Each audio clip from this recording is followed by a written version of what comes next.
Ladies and gentlemen, may I please ask you all to take your seats? We are about to begin.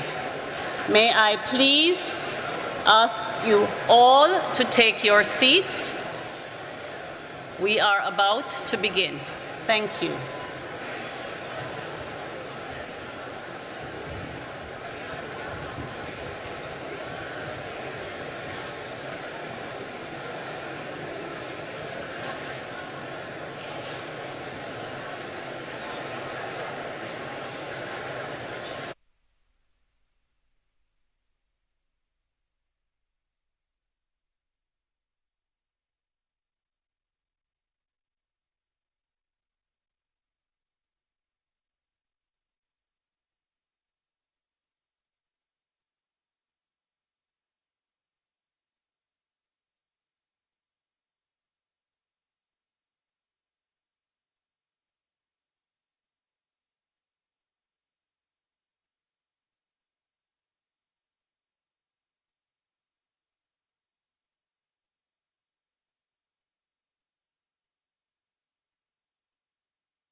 Excellencies, distinguished delegates, may I kindly request you to get seated so that we may begin the proceedings. Excellencies, distinguished delegates, kindly take your seats as we are about to begin. Thank you.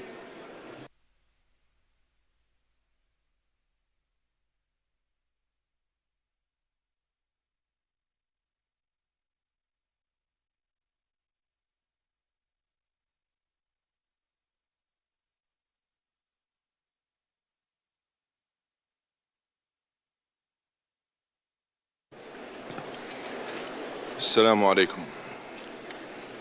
Peace be upon you all. It gives me great pleasure to declare open the 29th session of the Conference of the Parties to the United Nations Framework Convention on Climate Change. And it is my honor to address you now to deliver my final remarks as the COP President.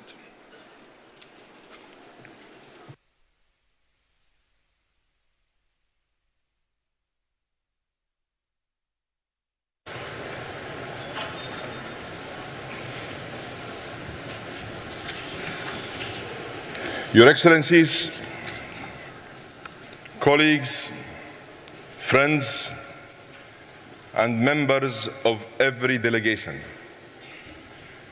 it is a great pleasure to join you here in Baku for the opening of COP29.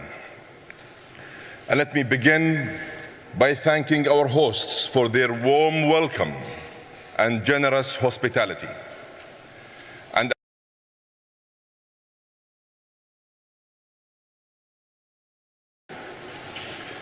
By being here today, you have all made a choice to make a difference. And as I prepare to hand over the COP presidency, I urge you all to prove once again that we can unite, act, and deliver.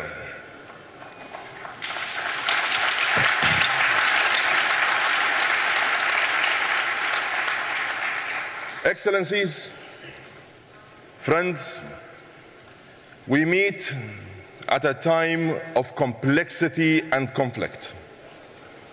And against this backdrop, allow me to say that we in the United Arab Emirates will always choose partnership over polarization, dialogue over division, and peace over provocation.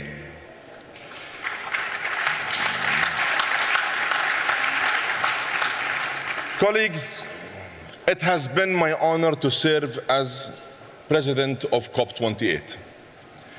I have been humbled by the experience, and I stand before you today with a deep sense of purpose, pride, and gratitude. By delivering the historic, comprehensive, balanced, and groundbreaking UAE consensus, we accomplished what many thought was impossible. And for this, I have many people to thank. I want first to acknowledge His Highness Sheikh Mohammed bin Zayed Al Nahyan, President of the United Arab Emirates, whose vision, guidance, and unwavering support gave us the confidence to aim for the highest ambition. I owe a huge debt of gratitude to the entire United Arab Emirates leadership, and in particular the Higher Committee, led by His Highness Sheikh Abdullah bin Zayed Al Nahyan, Deputy Prime Minister and Minister of Foreign Affairs of the UAE. I would also like to acknowledge COP28's Advisory Committee, our ministerial peers, all constituency groups, the NGO community, and of course, the entire COP28 team. And let me recognize the tireless efforts of our high-level champion, Razan Al-Mubarak, and our youth champion, Shamma Al-Mazrou'i.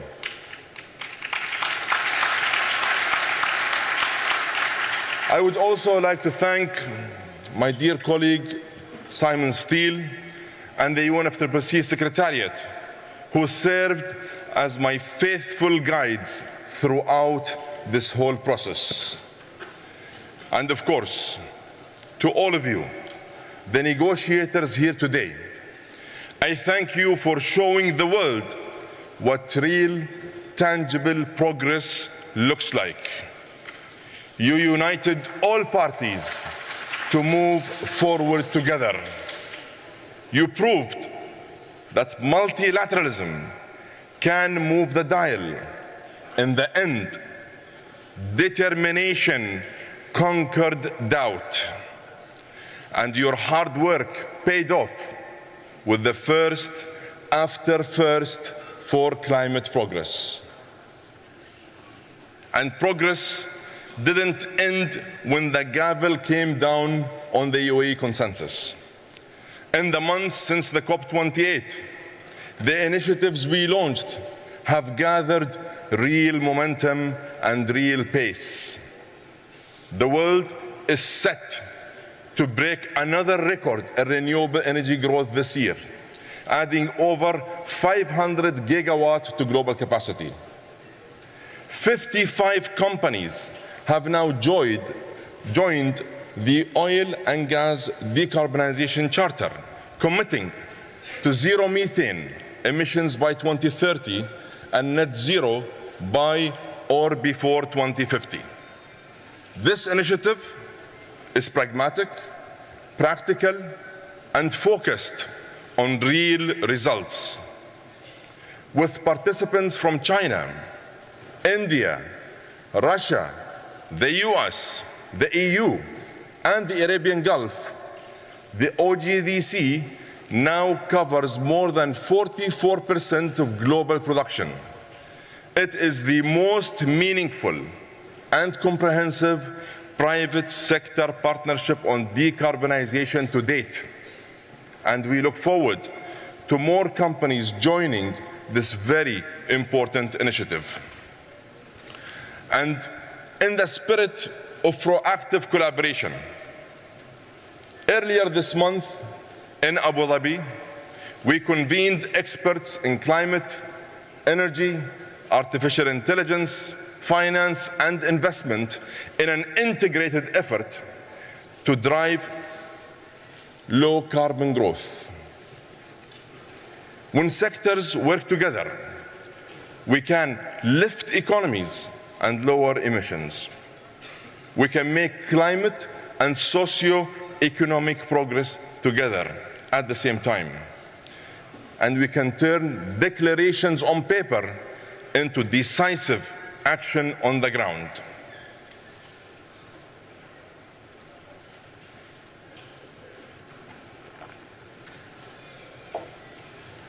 Excellencies,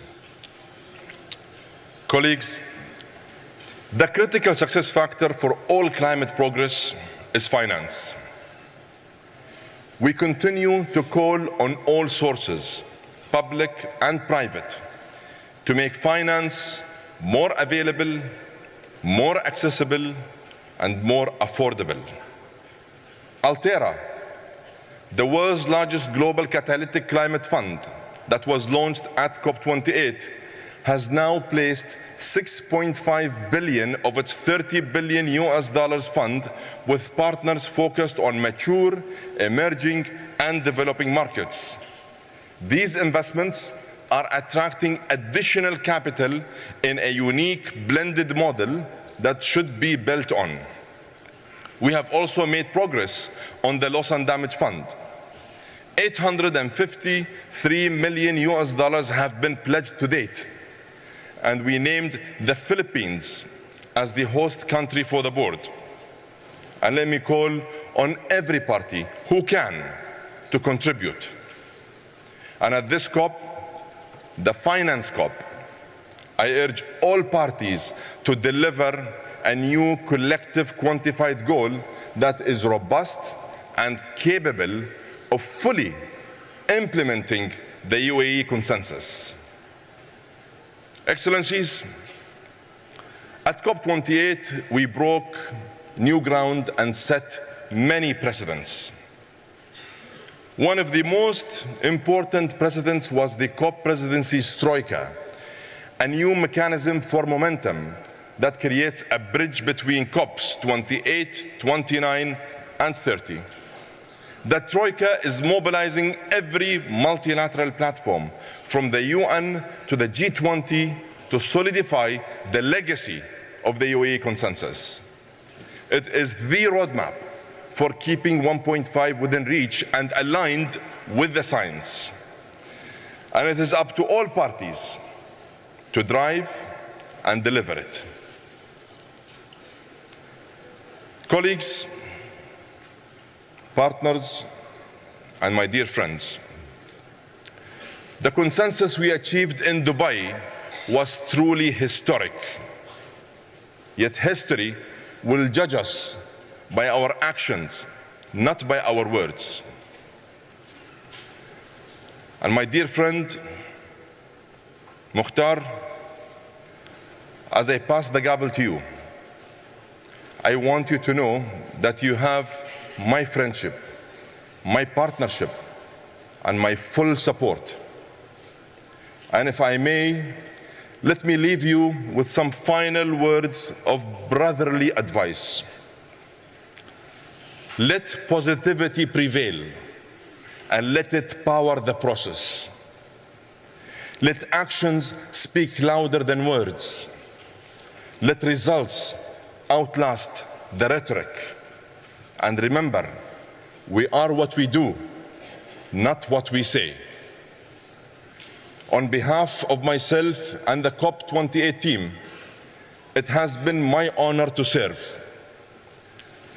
I have faith that COP29 here in Azerbaijan will be another great success. Together, and as your slogan says, let us act on solidarity for a green world. Let us focus on collaboration and partnership. And let us show the world that we have the determination to unite, the responsibility to act, and the will to deliver. I thank you.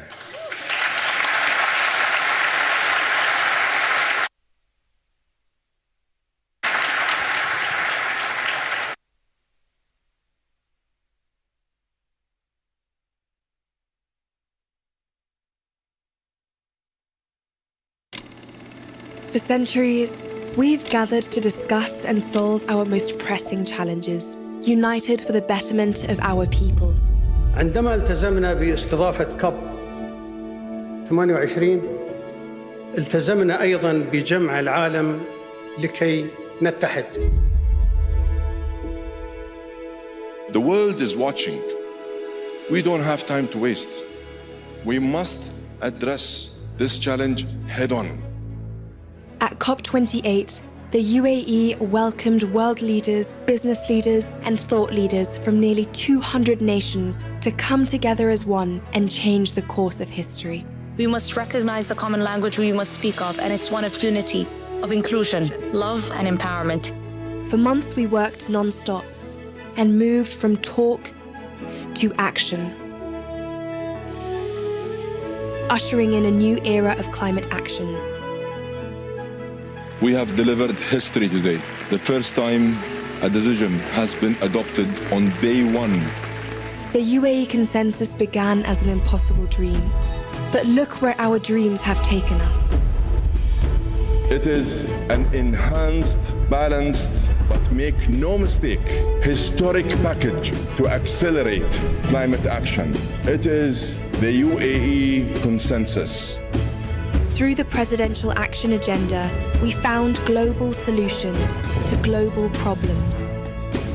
We are anchoring nature as an existential ally in our efforts to address climate change and advance development.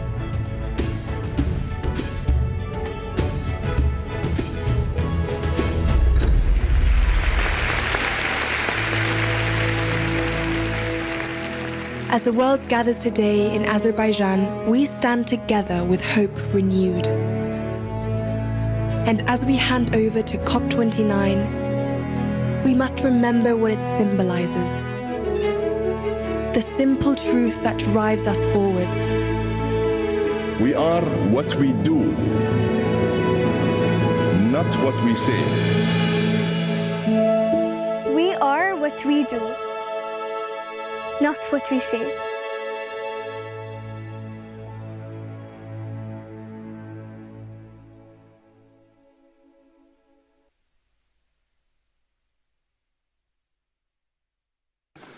Dear delegates, I'd like to invite you to turn to sub-item 2A of document CP/2024/1/add.2, election of the President of the Conference of the Parties at its 29th session.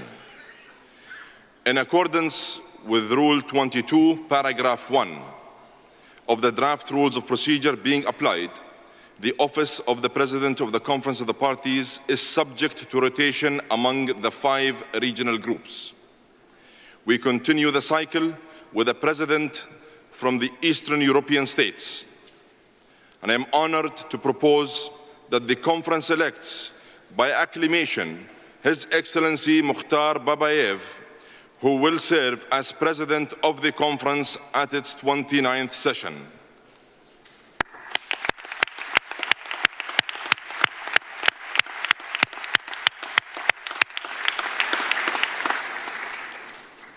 It gives me great pleasure to declare His Excellency Mukhtar Babayev elected President of the 29th session of the Conference of the Parties.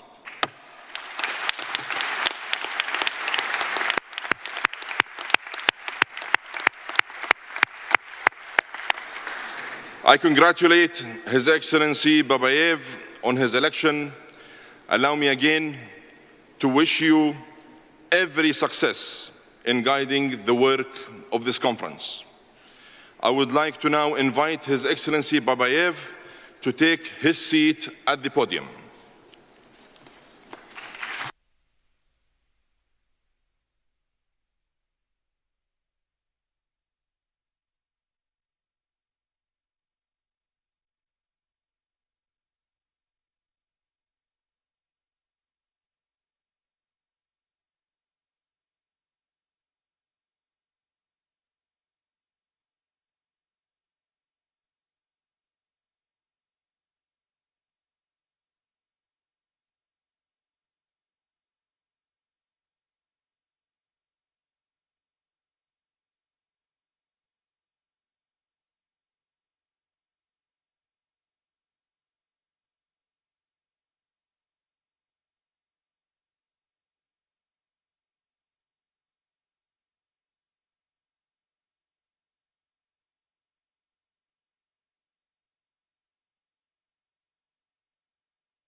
Your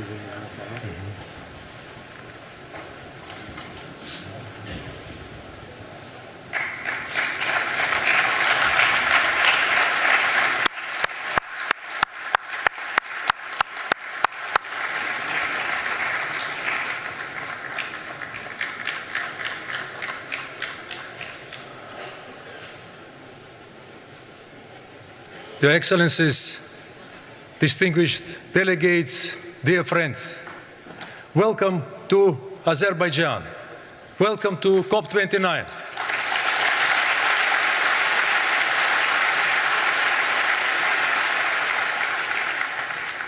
It is wonderful to finally see you all here as we complete the first decade after the Paris Agreement. The COP29 presidency is deeply grateful to all the parties, constituencies, observers, civil society members, indigenous peoples, and committed climate actors joining us today.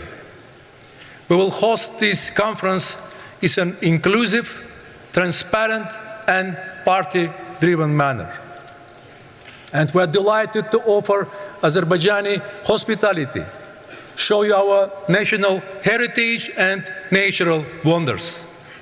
We hope to build new friendships based on sincerity, frankness, and mutual respect. We would like to thank the President of the Republic of Azerbaijan, His Excellency Mr. Ilham Aliyev,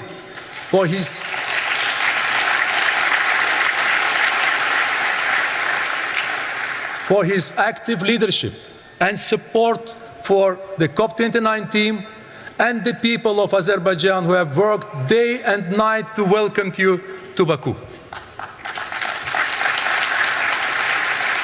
We also want to thank all our colleagues in the UNFCCC and Executive Secretary Mr. Simon Steele for the support.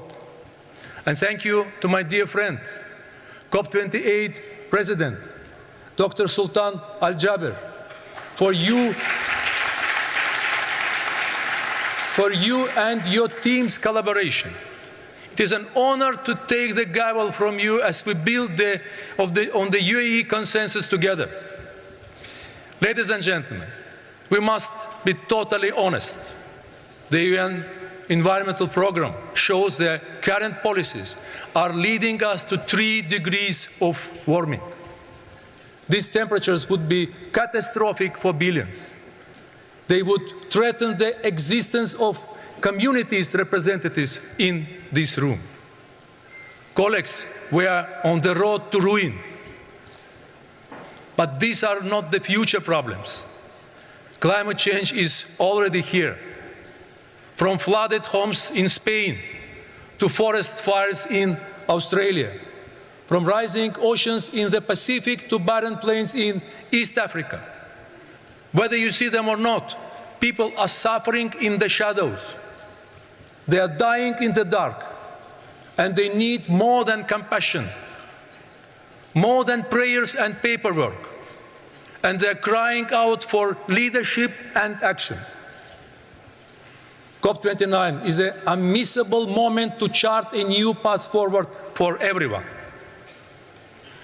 The COP29 presidency has worked tirelessly to build the foundation for success.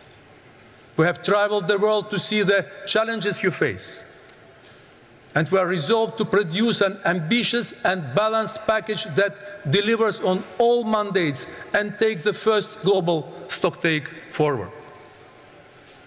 We have made every effort to bring you together and build momentum.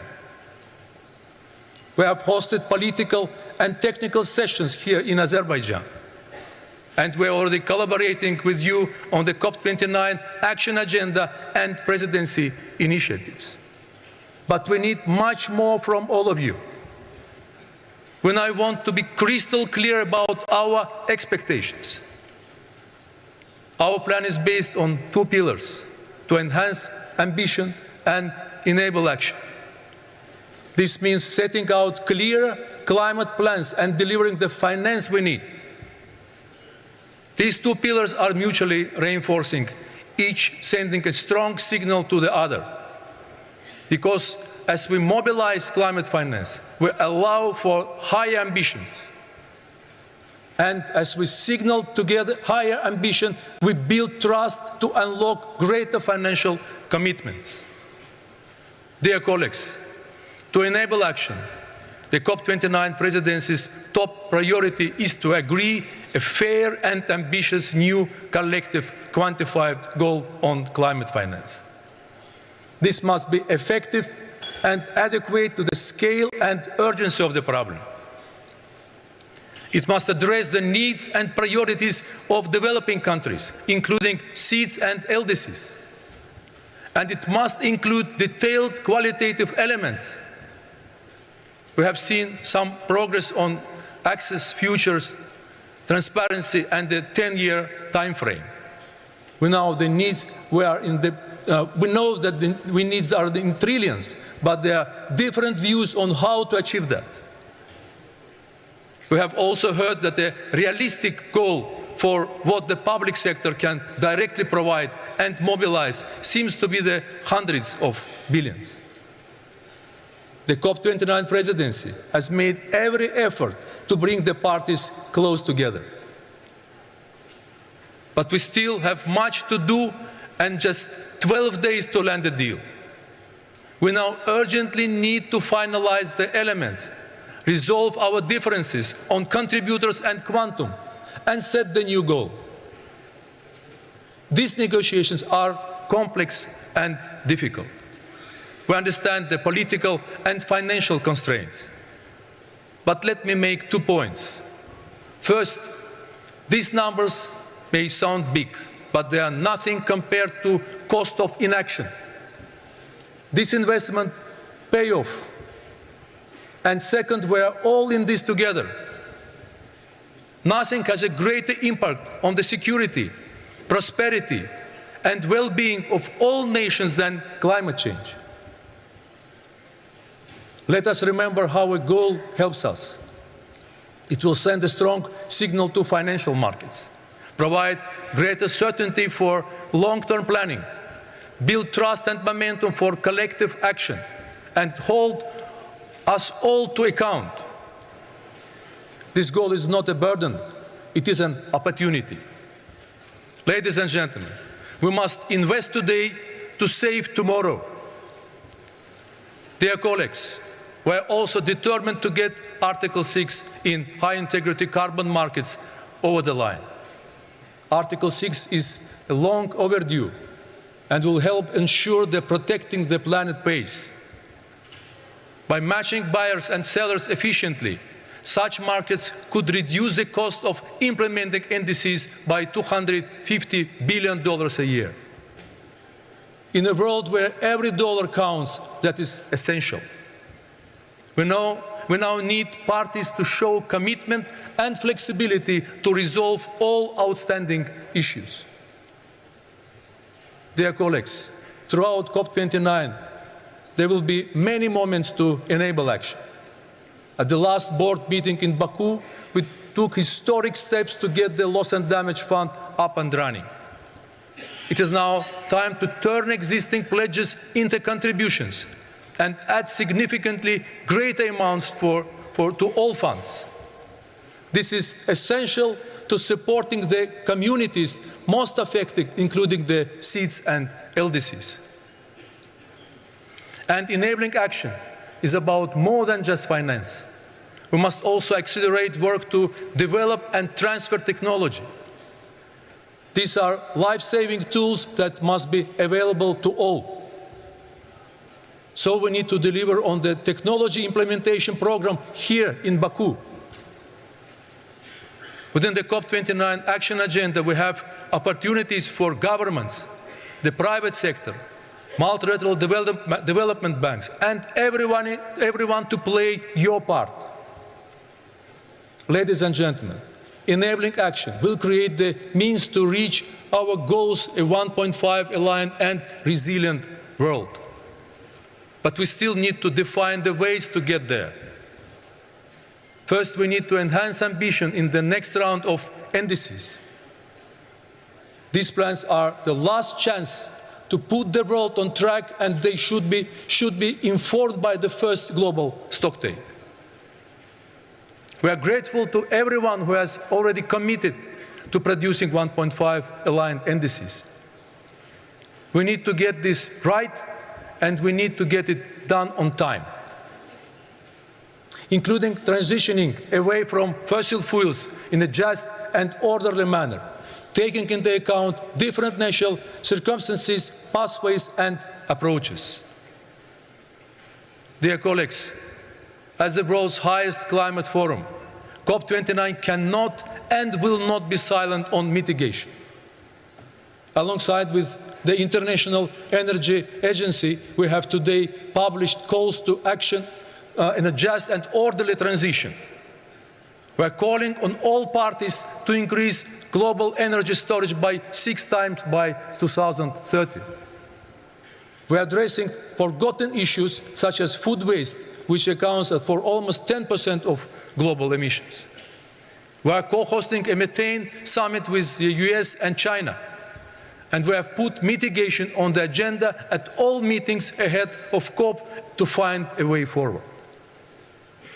As a presidency, we are making every effort to attack the problem from every direction without losing focus on our top negotiation priority, the NCQG. Dear colleagues, adaptation has not been given the same attention as mitigation. Azerbaijan understands the needs to adapt because our region faces significant challenges. The Caspian Sea is shrinking, and we face glacier retreat and freshwater loss in Caucasus. The timely submission of national adaptation plans is critical. They guide how we share best practice, transfer technology, and support each other. We need them by 2025 so we can make progress by 2030. We will also support the work on indicators for the UAE framework for global climate resilience. When adaptation is underfunded, people on the front lines are unprotected. Public money will be essential to enabling ambitions. This is our last chance to scale it up significantly beyond the doubling target for 2025. And after, adaptation finance must be an important part of NCQG. Transparency must underpin everything. The first biennial transparency reports are critical and must be submitted this year. Azerbaijan is ready to submit its BTR, and we would like to thank everyone for their submissions so far. Dear colleagues, we must also address important thematic areas within the climate plans. They must be age and gender responsive, and we support the Lima Work Programme and its Gender Action Plan. The COP29 Action Agenda has identified further priorities for all actors to enhance their ambition. Ladies and gentlemen, when we consider the latest science and everything that we must deliver, from the NCQG to the next generation of NDCs and the first BTRs, COP29 is a moment of truth for the Paris Agreement. It will test our commitment to the multilateral climate system. We must now demonstrate that we are prepared to meet the goals we have set ourselves. This is not easy. We are setting these expectations because we believe they are absolutely necessary. This is a race of our lives, and we have previously agreed to always ratchet up our action to the highest possible levels of ambition. This means that we must do today that yesterday we thought was impossible. Azerbaijan stands ready. It is our moral duty and part of our common responsibility. And this is a critical opportunity for sustainable development. Azerbaijan is determined to step up to the biggest issues, on the biggest stages, and lead by example. We have beaten the odds before. People have doubted us. Let us prove them wrong. But no single country or initiative can solve this crisis. This is everyone's conference. Success or failure will be collective. So our message to you is this. Azerbaijan can build a bridge, but you all need to walk across it. In fact, we need to start running. Dear friends, we gather as representatives of different communities, but we must never forget our common humanity, our shared world, and the mutual benefits of collaboration. And in this fight, we must remember that every action matters, because every fraction of a degree matters. Every home we lose is failure. Every life we save is a victory. And everyone is watching, and they're waiting. Africa is waiting. Asia is waiting. Europe is waiting. The Pacific is waiting. North America is waiting. South America is waiting. The Caribbean is waiting. Ladies and gentlemen, they're waiting for us to show leadership. And they cannot afford the cost of delay. So let us enhance ambition and enable action. Let us move forward in solidarity for a green world. And let us go to work. Thank you.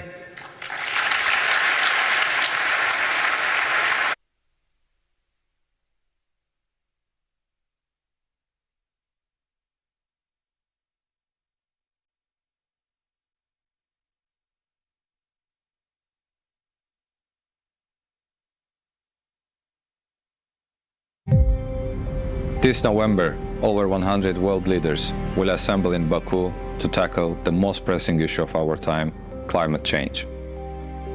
COP29 will be the biggest event of this year. We need to have these ambitious climate actions by countries in the world. This is our common challenge, and we need to address it now. As a host country, we have very unique opportunity to be the center of the discussions, to be the bridge between South and North, between the developing and developed countries.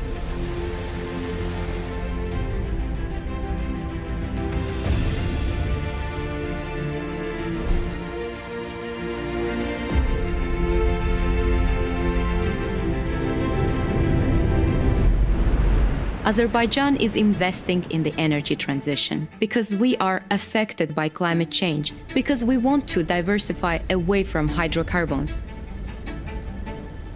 Definitely green energy transition is really backbone of tackling the climate crisis that we are facing. Our country has always been a home of innovation. We have a young, highly educated population that deeply cares about climate change. Any visitor, any tourist, any delegate who will be visiting our beautiful city will see welcoming attitude, behavior from everyone. The ultimate objective is to deliver the best visitor journey ever. I think it will be a very good demonstration of our hospitality, our culture, our nature. We want people to look back and say that COP29 in Baku was a defining chapter in humanity's fight against climate change. COP29 is really the great event for Azerbaijan, for the world. It is a very good demonstration how we decide to live together with our neighbors. At the same time, how we can assist the developing countries to protect themselves from the climate change.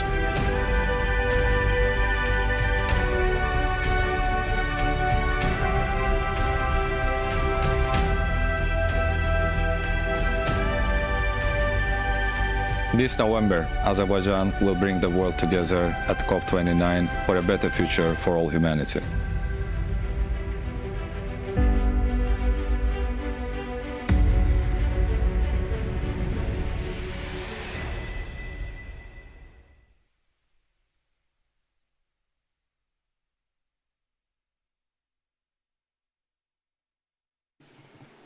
Distinguished delegates, friends, dear colleagues, It is my pleasure to invite Simon Steele, UNFCCC Executive Secretary, to address the plenary. Simon, you have the floor.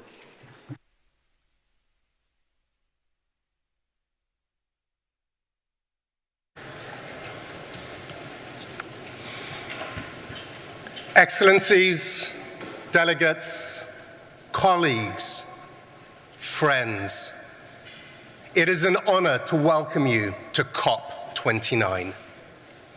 I thank Dr. Sultan Al Jaber and the Emirati Presidency for their tireless work as they pass the baton to President Babayev and Azerbaijan.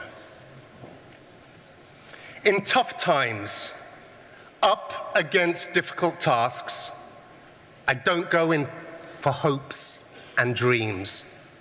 What inspires me is human ingenuity and determination, our ability to get knocked down and to get up again, over and over again, until we accomplish our goals.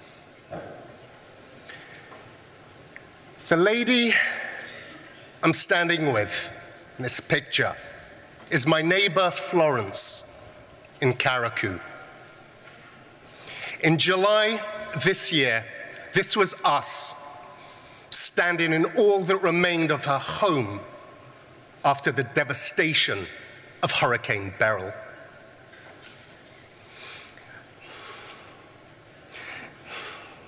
At 85, Florence has become one of the millions of victims of runaway climate change this year alone.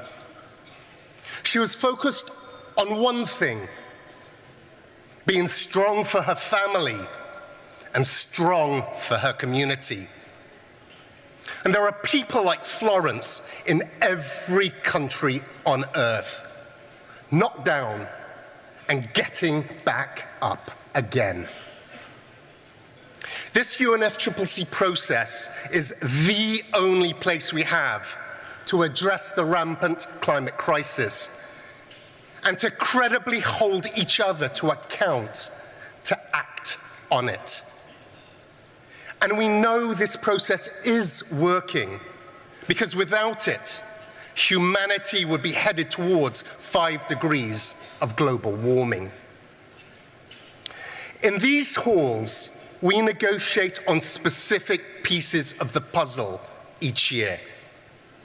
It can feel far away from what's happening in Florence's living room.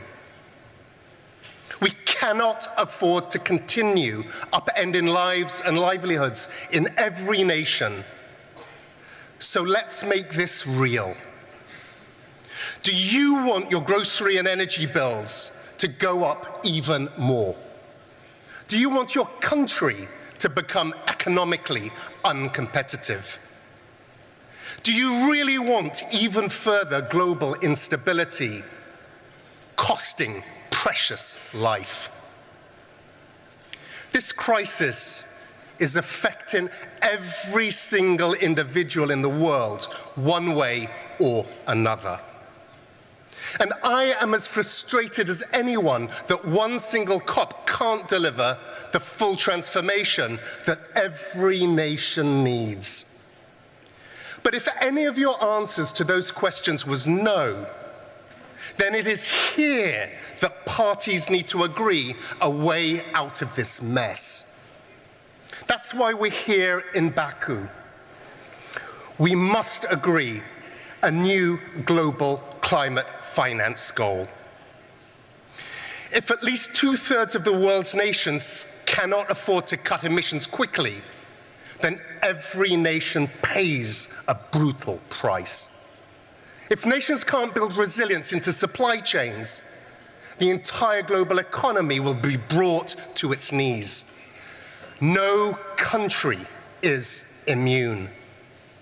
So let's dispense with the idea that climate finance is charity. An ambitious new climate finance goal is entirely in the self-interest of every single nation, including the largest and the wealthiest.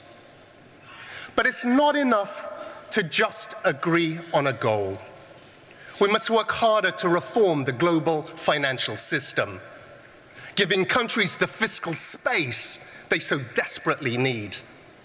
And here in Baku, we must get international carbon markets up and running by finalizing Article 6. We need to move on mitigation so targets from Dubai are realized. We mustn't let 1.5 slip out of reach. And even as temperatures rise, the implementation of our agreements must claw them back. Clean energy and infrastructure investment will reach $2 trillion in 2024, almost twice that of fossil fuels. The shift to clean energy and climate resilience will not be stopped. Our job is to accelerate this and make sure its huge benefits are shared by all countries and all people. We must agree adaptation targets. You can't manage what you don't measure. And we need to know if we're on a pathway to increasing resilience. And we must continue to improve the new mechanisms for financial and technical support on loss and damage. We can't make decisions in the dark. Biennial transparency reports due this year will give us a clearer picture of the progress we're making and the gaps that we need to fill. This year, all countries will deliver their third generation of national climate plans, NDCs. To support countries in creating and communicating them, the UNFCCC will launch a climate plan campaign. It will mobilize action from all stakeholders and align with the efforts of the UN Secretary General and the incoming Brazilian COP presidency. In parallel, we'll restart climate weeks from 2025, aligning them more closely with our process and the outcomes it must deliver. As a Secretariat, we'll continue to work tirelessly with what we have got, while being clear on what funding we need so we can deliver on what's increasingly being asked of us. And we'll keep focus on the safe, inclusive, and meaningful participation of all observers at this COP. In the past few years, we've taken some historic steps forward. We cannot leave Baku without a substantial outcome. Appreciating the importance of this moment, parties must act accordingly. Show determination and ingenuity here at COP29. We need all parties to push for agreement right from the start, to stand and deliver. Now is the time to show that global cooperation is not down for the count. It is rising to the moment. So I urge you all, let us rise together. I thank you.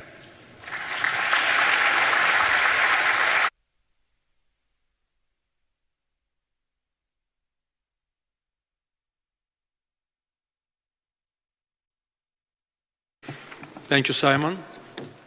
Delegates, we will now suspend the session for final consultations on the adoption of the agenda. We will resume shortly.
Möcüzeli kapı ardında gözləyirməni dadlı qida.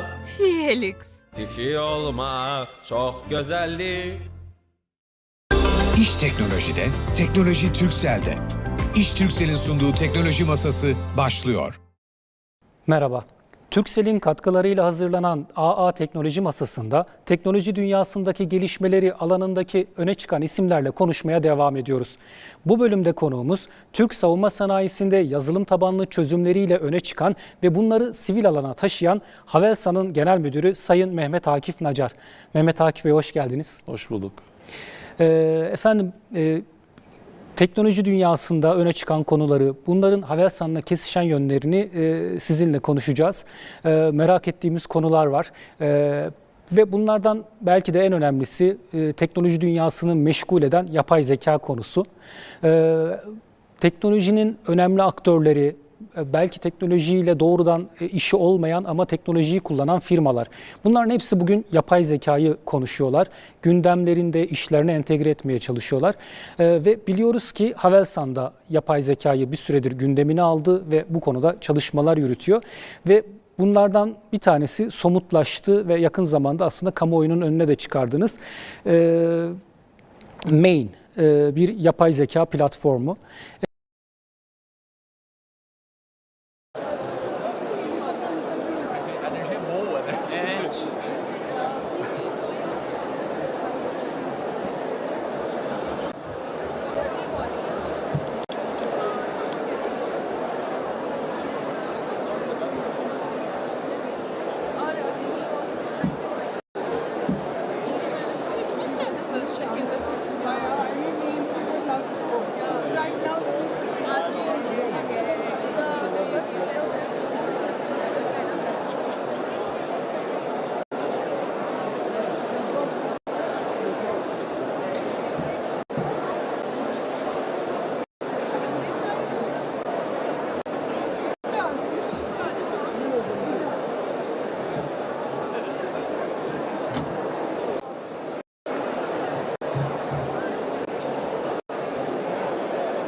and we hope all our ambitious toward fighting against climate change, and we expect that will be some decision or some regulation and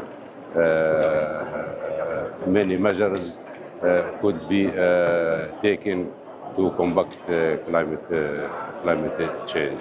And I would like to ask you, you know that Azerbaijan has 14 initiatives about the climate change. And which of them is related to your country, Libya? For example, it's more important for you. And you know that this have to solve.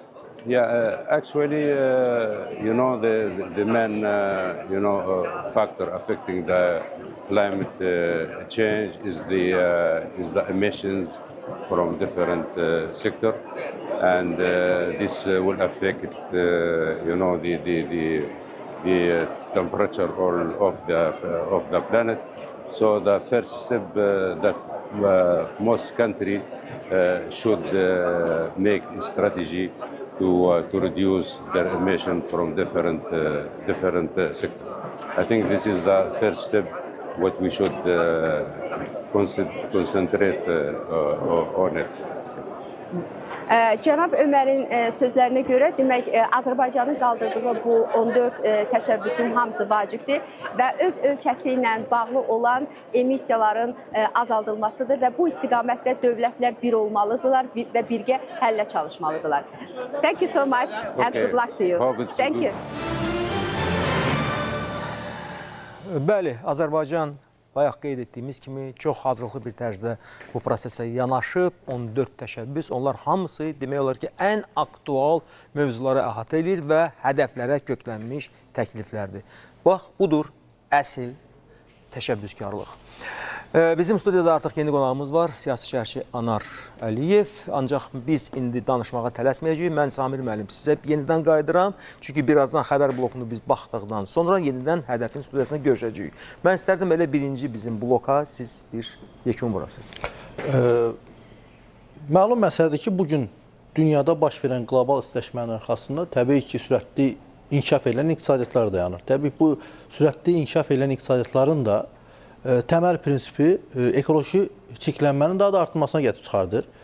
Və bunun nə zamansa və hansısa formada bu qarşısı alınmalıdır. Çünki qlobal səviyyədə baş verən ekoloji pozuntular nəticə etibarilə təkcə bir ölkəni deyil, ümumiyyətlə bəşəriyyəti gələcəyini sual altına qoyan bir məsələ olduğu üçün hesab edirəm ki, bugün Bakıda keçirilən COP29 sammiti mahiyyət etibarilə bu məsələlərin həlli üçün bir açar rolu, bir vasitə rolunu oynaya bilər və oynayacağına da inanırıq. Əlbəttə, sadəcə bu 29-cudur və bu 29-28 konferansda qaldırılan məsələlərin artıq bu nəhayət 29-cu konferansda həll edilməsi bizim qarşımızda əsas prioritet məsələ kimi önə çıxır və hesab edirəm ki, indiki məqamda Azərbaycan dövlətinin irəli sürdüyü 14 təşəbbüs də məhz gələcəkdə dünyanın ekoloji baxımdan daha sağlam olması və insanların, bəşəriyyətin normal şəkildə yaşayışının təmin edilməsini həyata keçirir. Əlbəttə, burada bir neçə nüans var. Birincisi, qlobal istiləşmənin təsirlərinin yaratdığı fəsadlar. İkinci bir tərəfdən, qlobal istiləşmə nəticəsində ekoloji tarazlığın pozulması ilə bərabər cəmiyyətin, ümumilikdə bəşəriyyətin ciddi bir fəlakətə sürüklənməsi məsələsi var. Eyni zamanda dövlətlərin, bu məsələdə məsuliyyətli olacaq dövlətlərin və güclərin, təşkilatların bu məsələnin həll edilməsi istiqamətində atmalı olduğu addımlar. Bütün bunların hər biri ümumilikdə bugün COP29 sammitində müzakirə olunacaq məsələlər sırasında qarşıda durur, ön sırada dayanır və hesab edirəm ki, bunların müzakirəsi vacibdir. Baxın, bugün ekoloji tarazlığın pozulması, qlobal istiləşmə nəticə etibarı nəyə gətirib çıxardır? Həm şimalda, həm də cənubda, yəni həm şimal buzlu okeanda, həm də Antarktikada ciddi şəkildə buzlaqların əriməsinə gətirib çıxardır ki, bu da nəticə etibarilə qarşıdakı dövrdə ciddi fəsadlar verə bilər. Bu, təbii ki, okean sahili dövlətlərə, regionlara, qitələrə ciddi ziyan vura bilər. Eyni proses həm də ekoloji tarazlığın pozulması təkcə okeanlara deyil, həm də dənizlərdə bu proses həyata keçir. O baxımdan düşünürəm ki, COP29-un böyük əhəmiyyəti var və bu əhəmiyyətin qarşıdakı dövrdə biz daha aydın şəkildə nəticəsini görə biləcəyik. Sağlıq olsun. Əlbəttə biz artıq ilk dəqiqələrdən də gördük. Birisi yüksək ruh hökm sürür, demək Bakı Olimpiya Stadionunda.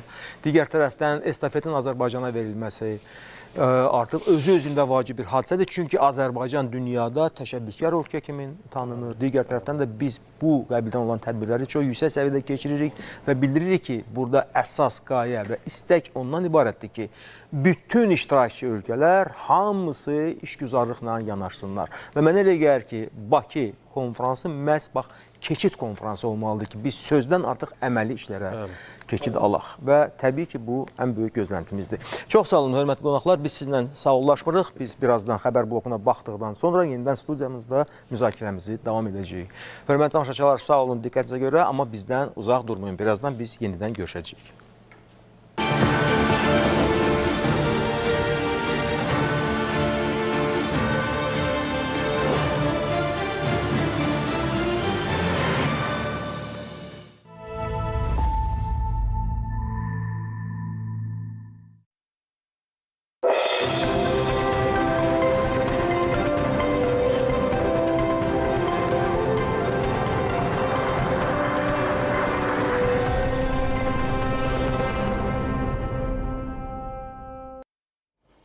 An etibarilə rəsmi olaraq Bakı yaşıl sabahlar üçün səsini bütün dünyaya eşitdirdi.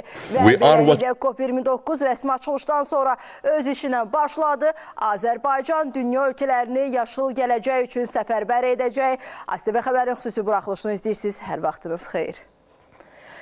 Prezident İlham Əliyev bugün Monqolistanın prezidenti Uxnaygin Xurelsux ilə görüşüb.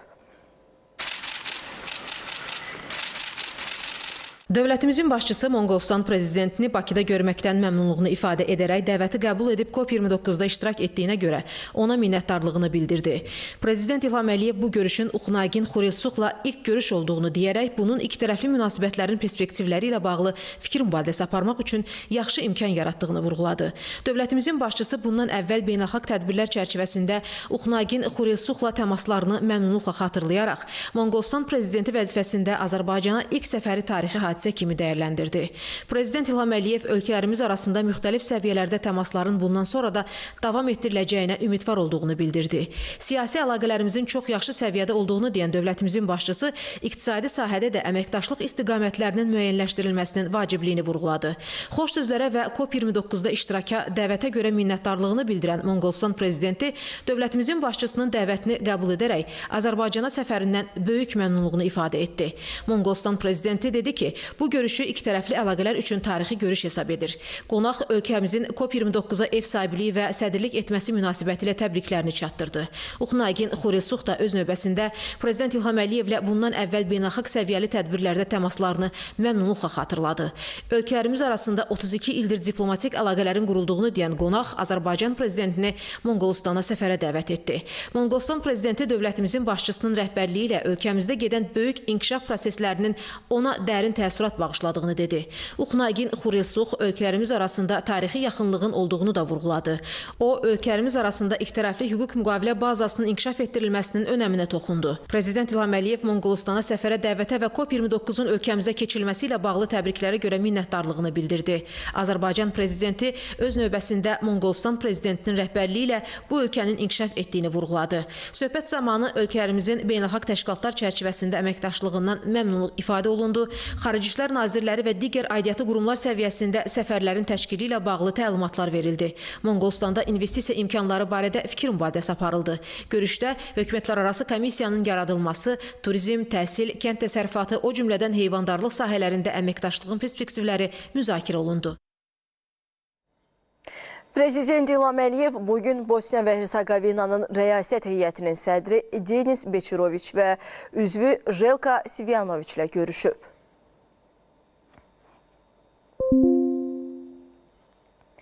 Prezident İlham Əliyev bugün həmçinin İraq Respublikasının prezidenti Əbdüllətif Camal Rəşid ilə görüşüb. Bunlarla bağlı hazırlanan video materiallara bugünkü proqramımızda baxa bilərsiniz.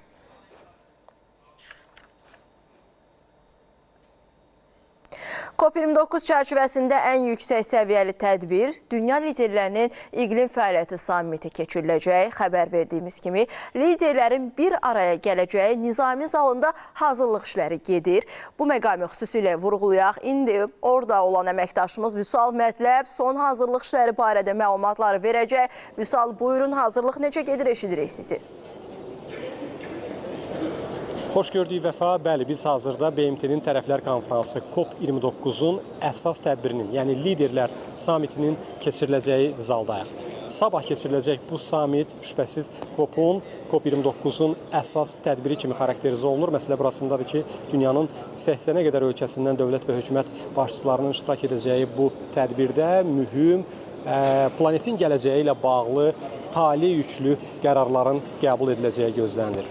100 il öncə Bakı enerji transformasiyası üçün başlanğıc rolunu oynamışdı. Məsələ burasındadır ki, sənaye üsulu ilə 100 il bundan öncə ilk dəfə olaraq Bakıda neft çıxarılırdı. Bugün dünya yeni enerjiyə keçid edir, yeni enerji transformasiyası dövrünü yaşayır, bərpa olunan enerjiyə keçir və beləliklə ekoloji problemlərin həllinə çalışır və bugün də yenidən Bakı bu məsələlərin müzakirə olunduğu və həll edici qərarların qəbul ediləcəyi məkana çevrilir.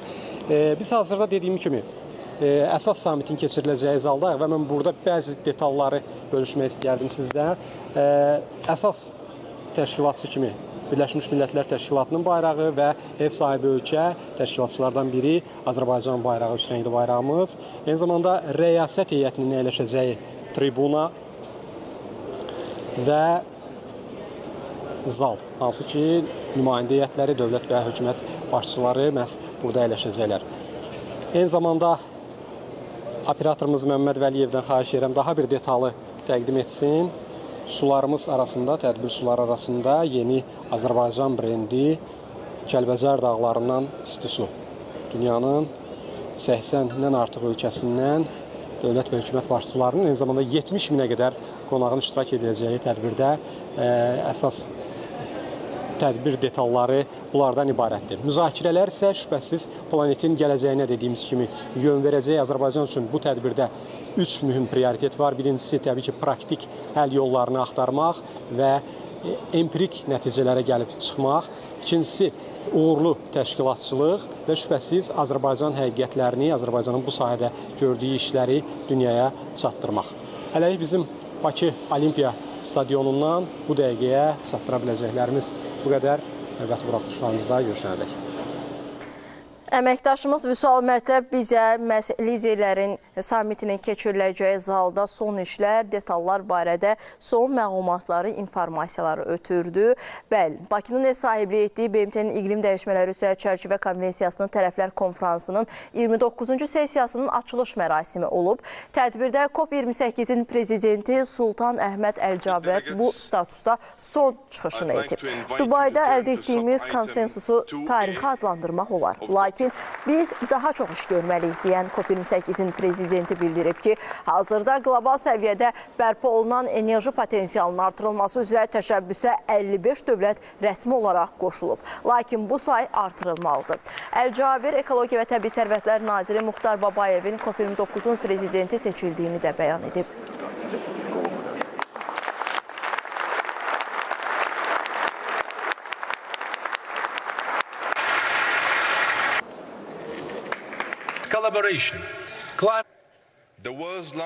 Əməllərimiz sözlərimizdən güclü olmalıdır və əməlimizlə özümüzü göstərməliyik. Azərbaycanın dediyi və şüara çevirdiyi kimi yaşıl dünya naminə həmrəy olaq, əməkdaşlıq və tərəfdaşlıq eləyək. Bizim iqlim dəyişmələri kimi mövzuda çalışmağımız üçün iradəmiz olmalıdır. Bəli, tədbirlər ən çox həm də Natavan zalında keçiriləcək. COP29 tədbirləri çərçivəsində Natavan zalında hansı tədbirlər olacaq və o həmin zalda hansı müzakirə predmetləri olacaq? Bu barədə ətraflı məlumat almaq üçünsə Fidan Şakirqızı ilə bağlantı yaradırıq. Fidan bizə son məlumatları çatdıracaq. Eşidək sizi. Bəli, artıq NATO zalında baş tutan zərər və itkilər probleminin həlli mövzusunda keçirilən mətbuat konfransına yekun vuruldu. Mən istəyirəm mətbuat konfransında səsləndirilən ən maraqlı fikri dilə gətirim. Demək, güc mərkəzləri, böyük güclər müharibələri iqlim dəyişikliyi ilə mübarizədən daha çox maliyyələşdirir. Bunu Latin Amerikası təmsilçisi bu ifadəni səsləndirdi və bəli, bugünkü COP29 tədbirində əsas məsələlərdən biri məhz kiçik ada dövlətlərinin inkişaf etməkdə olan dövlətlərin iqlim dəyişikliyindən mübarizəsinin dəstəklənməsidirsə, bu kontekstdən böyük güclərin hansı spektrdən çıxış edəcəyi çox önəmlidir. Çünki bugünə qədər keçirilən COP tədbirlərində maliyyə məsələsi, məhz inkişaf etməkdə olan dövlətlərə ayrılan maliyyə yardımı məsələsi xüsusi gündəmdə olan məsələlərdən biri olub. Çünki xüsusilə kiçik ada dövlətləri, mən Maldivlərə diqqət çəkmək istəyirəm. Maldiv adaları bu sözügedən ayrılan yardımın onlara çatmasında yaşadıkları çətinliklərlə bağlı dəfələrlə bəyanatlar veriblər. Xüsusilə Maldiv adaları COP26, COP27-də iqlim dəyişikliyinə qarşı mübarizə üçün nəzərdə tutulan maliyyə vəsaitlərin yavaş və çatdırılmayan hissəsindən narazılığını ifadə edib. Həmçinin Afrika ölkələri, Çad və Burkina Faso kimi az inkişaf etmiş ölkələr, Nepal və Bangladeş kimi dövlətlər dəfələrlə onlara ayrılan vəsaitin gəlib çatmadığı haqda məlumatlar və bəyanatlarla çıxış ediblər. Azərbaycan isə bu kontekstdə mən xatırlatmaq istəyirəm, mayın 14-də Prezident İlham Əliyevin kiçik ada dövlətlərinin nümayəndələrini qəbul etməsini və xüsusilə bu mövzuya Azərbaycanın xüsusi diqqət yetirəcəyini bildirməsini, məhz Azərbaycan COP29-da öz ev sahibliyi edəcəyi COP29-da bu məsələyə xüsusi diqqət yetirəcəyini artıq vurğulayıb və sözgedən ada dövlətlər nümayəndələrinin, kiçik ada dövlətlər nümayəndələrinin yüksək səviyyəli görüşlərdə iştirakı üçün vasitəçilik edəcəyini də açıqlayıb. Mən Maldiv adaları nümayəndəsinin COP15-də səsləndirdiyi, o vaxt ki Maldiv prezidentinin COP15-də səsləndirdiyi bir ifadə ilə son vermək istəyirəm canlı bağlantımıza. Bu bizə görə sağ qalmaq məsələsi demişdi Maldivlərin o vaxtki prezidenti. Bəli, elə dövlətlər var ki, onlar üçün iqlim dəyişikliyi ilə mübarizə bir sağ qalmaq mübarizəsidir, sağ qalmaq məsələsidir. Elə buna görə də Azərbaycan bu tədbirdə, bu ilki COP-da məhz xüsusilə inkişaf etməkdə olan dövlətlərə ayrılan maliyyə məsələsinə xüsusi diqqət yetirəcək. Mənim hələlik çatdıracaqlarım bundan ibarəti. Sözü yenidən sizə ötürürəm mərkəzi studiyaya. Buyurun. Belə əməkdaşımız Fidan Şakir qızı bizə son məlumatları çatdırdı. NATO zalına keçirilən ilk konfransla tədbirlə bağlı məlumatları bölüşdü. Onu da qeyd edək, Fidan artıq müəyyən məqamları qabartdı. Məhz maliyyə məsələsi ilə bağlı, bəli, COP29-a maliyyə COP-u da deyilir. Çünki ilk dəfədir ki, 15 ildən sonra inkişaf etməkdə olan ölkələrin maliyyə dəstəyi və onların bölüşdürülməsi məsələsi müzakirə olunur və bu çərçivədə Azərbaycanın öz xüsusi təşəbbüsü var. Belə ki, iqlim maliyyəsi üzrə fəaliyyət fondu var ki, bu istiqamətlərdə də məhz maliyyənin ədalətli formada formalaşdırılması və bölüşdürülməsi məsələsi müzakirə olunacaq. İndi istərdim Azərbaycanın COP29 çərçivəsində təşəbbüsləri ilə bağlı mövzunu Nərmin Kərim öz qonağı ilə birlikdə davam etdirsin. Nərmin, buyurun, eşidirik sizi. Hər vaxtınız xeyir olsun. Bir daha hər birinizi BMT-nin iqlim dəyişikliyi üzrə çərçivə konvensiyasının tərəflər konfransının 29-cu sessiyasından salamlayırıq. Ümumiyyətlə, bugünün gündəmi olduqca vacibdir. Müxtəlif panel sessiyaları hal-hazırda davam edir. Ümumiyyətlə, Azərbaycanın COP29 çərçivəsində həyata keçirməli olduğu müxtəlif təşəbbüslər var. Onlardan ən başlıcası iqlim maliyyəsinin toplanması ilə bağlıdır. Nədir iqlim maliyyəsi? Ümumiyyətlə, iqlim maliyyəsi inkişaf etmiş ölkələrin, inkişafda olan ölkələrə maliyyə yardımı və təbii ki, bu maliyyə yardımı ekoloji problemlərin qarşısını almağa yönəlib. Amma təbii olaraq yeganə təşəbbüs bundan ibarət deyil. Digər təşəbbüslərlə bağlı mən istərdim qonağımızdan həm söhbət olaq. Hal-hazırda bizimlə birbaşa bağlantıda COP29-un iqlim üzrə yüksək səviyyəli çempionu Nigar Arpadarayev var. Hər vaxtınız xeyir olsun, Nigar xanım. Salam, salam. Ümumiyyətlə, Azərbaycanın həyata keçirməli olduğu təşəbbüslər və ümumiyyətlə Azərbaycandan gözləntilərlə bağlı danışaq. Çox təşəkkür eləyirəm. Bugün doğrudan da çox qürurluyum. uğurluyuq. Çünki COP29 artıq start verildi və gördüyünüz kimi hər kəs artıq buradadır.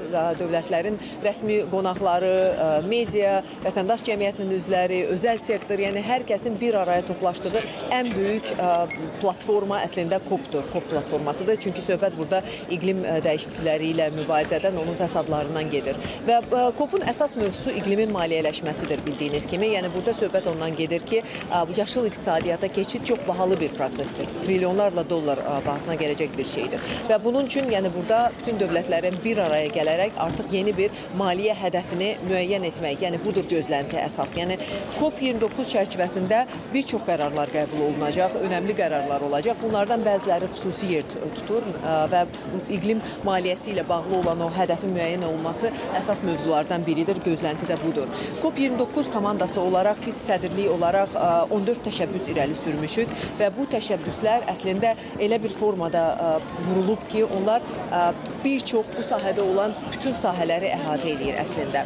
Yəni burada bütün sektorlara nəzər salsaq, həm qlobal tərəfdaşları cəlb eləyir, həm regional tərəfdaşları cəlb eləyir. Bunlardan bəzilərini qeyd edə bilərik. Məsələn, COP atəşkəsi çağırışıdır ki, bu sülh təhlükəsizlik mövzusuna çox bağlıdır. Bildiyiniz kimi Olimpiya oyunları zamanı yəni bu hərbi əməliyyatların dayandırılması çağırışı olunur. Yəni buna uyğun olaraq COP zamanı da bu hərbi əməliyyatların dayandırılması mesajı verilir. Bu çox önəmli bir məsələdir. Çünki burada söhbət həm insan həyatından gedir, həm emissiyalar buraxılan o emissiyalardan gedir. Çünki bu hərbi əməliyyatlar emissiyaları buraxma baxımından, yəni dünyada olan 6% elə emissiyalar onlardan gəlir. Bu bir məsələdir. Digər bir məsələ, məsələn, kənd təsərrüfatı istiqamətində olan təşəbbüslərimiz var. Təşəbbüslərdən harmoniya təşəbbüsü adlandırırıq biz onu.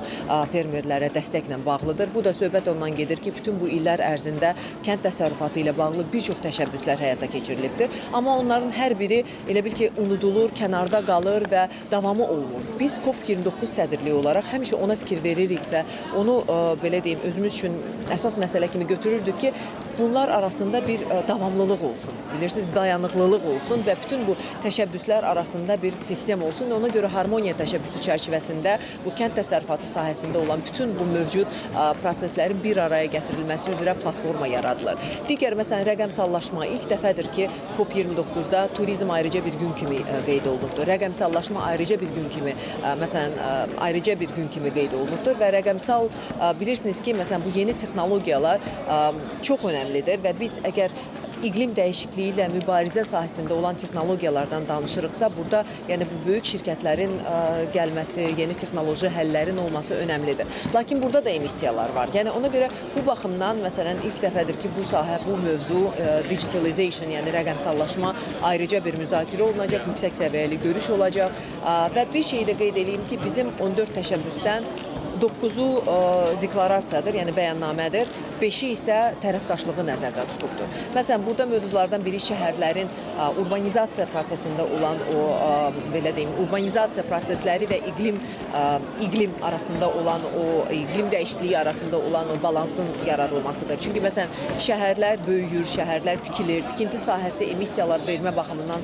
çox böyük sahələrdən biridir. Yəni, bu baxımdan bir MAP adlandırdığımız bir bəyanat var və təşəbbüs var ki, onu gündəmə gətiririk. Su ilə bağlı bizim çox önəmli təşəbbüsümüz var. Məsələn, onu gündəmə gətiririk.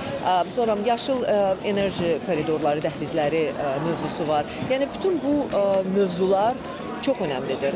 İnsan, məsələn, insan inkişafı baxımından ki, məsələn, yeni bacarıqlar hansı olmalıdır insanlarda, yəni, məsələn, yeni gələcək bazarlar necə olacaq, əmək bazarı necə olacaq. Yəni, bütün bu kompleks məsələlər 14 təşəbbüsdə öz əksini tapıbdır. Bir şey də qeyd edeyim ki, bizim sədrliyimiz bildiyiniz kimi növbəti ilin sonuna qədər davam edəcək. Yəni, bu COP, belə deyim, indi biz artıq sədr olaraq artıq işimizə başlayırıq və bütün bu növbəti aylar ərzində də, növbəti il ərzində biz bütün bu təşəbbüslər istiqamətində fəaliyyət göstərəcəyik. Təşəbbüslərdən birini də qeyd edeyim, məsələn, Big Fit adlandırırıq biz onu, yəni burada iqlim maliyyəsi, investisiyalar və ticarət arasında olan o balansın yaradılmasıdır. Yəni biz çalışmışıq ki, mövzuları uyğunlaşdıraq və əslində real təsir edə biləcək bir mövzuları təşəbbüs olaraq təqdim eləyək və qlobal tərəfdaşlarımızı bura cəmləyək.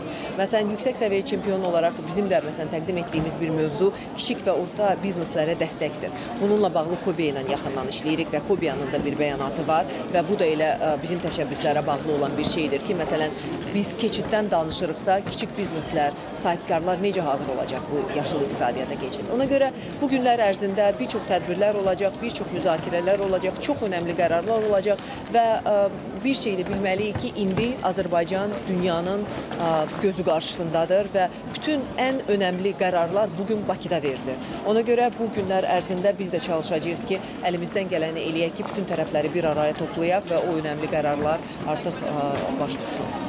Çox təşəkkür edirik ətraflı məlumat üçün. Mən isə qeyd edim ki, biz prosesləri nəzarətdə saxlayırıq. Təbii ki, burada baş verən proseslərlə bağlı digər efirlərimizdə daha ətraflı məlumat verməyə çalışacağıq. Hələlik bizdən bu qədər. Sözü yenidən studiyaya ötürürük. Əməkdaşımız Opening ceremony of the 29th session of the Conference of the Parties, the 19th session of the Conference of the Parties.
Körpələr mesajın üçü nəyə görə xoşlayır? Onunla mənim qarnım rahat çalışır. İmmunitetime de hoş gelir. Yüksək Ben şimdi sahneyi tekrar Murat Sabuncu'ya bırakacağım. Daron Hocamoğlu geçen yılda kendisiyle bitirmiştik konferansımızı. Bu yılda onu dinleyeceğiz Daron Hoca'ya. Buradan merhaba diyelim. Ben Şirin Payzın, Daron Bey. İyi konuşmalar diliyorum ve sözü Murat Sabuncu'ya bırakıyorum. Şirin Hanım merhaba, nasılsınız? Evet, kapanış konuşması geçen sene olduğu gibi Türkiye'nin ve dünyanın en saygın ekonomistlerinden Daron Hocamoğlu tarafından yapılacak. Daron Bey bize yapay zeka alanında neler oluyor, siyaseti ve çalışma hayatta nasıl etkileyecek diye anlatacak. Daron Bey, siz dinliyoruz. Sevgiler. Merhaba Murat Bey, teşekkürler Şirin Hanım. T24'ün bu yaptığı konferansa yine uzaktan katıldığım için çok memnunum katılabildiğim için. T24'ün geçen sene de dediğim gibi Türkiye'de çok özel bir yeri var. Bağımsız basın artık neredeyse kalmadı. Onun için elimizde olan bağımsız basın kurumlarını korumamız, desteklememiz çok önemli.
Salam, vaxtınız xeyir olsun.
print on the rules.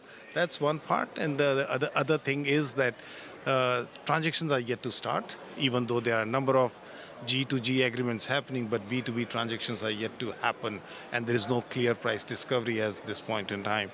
So I think that is another big challenge.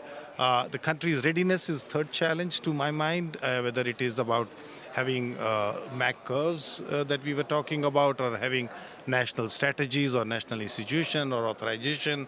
And a private sector at the end of the day really looks up to the government.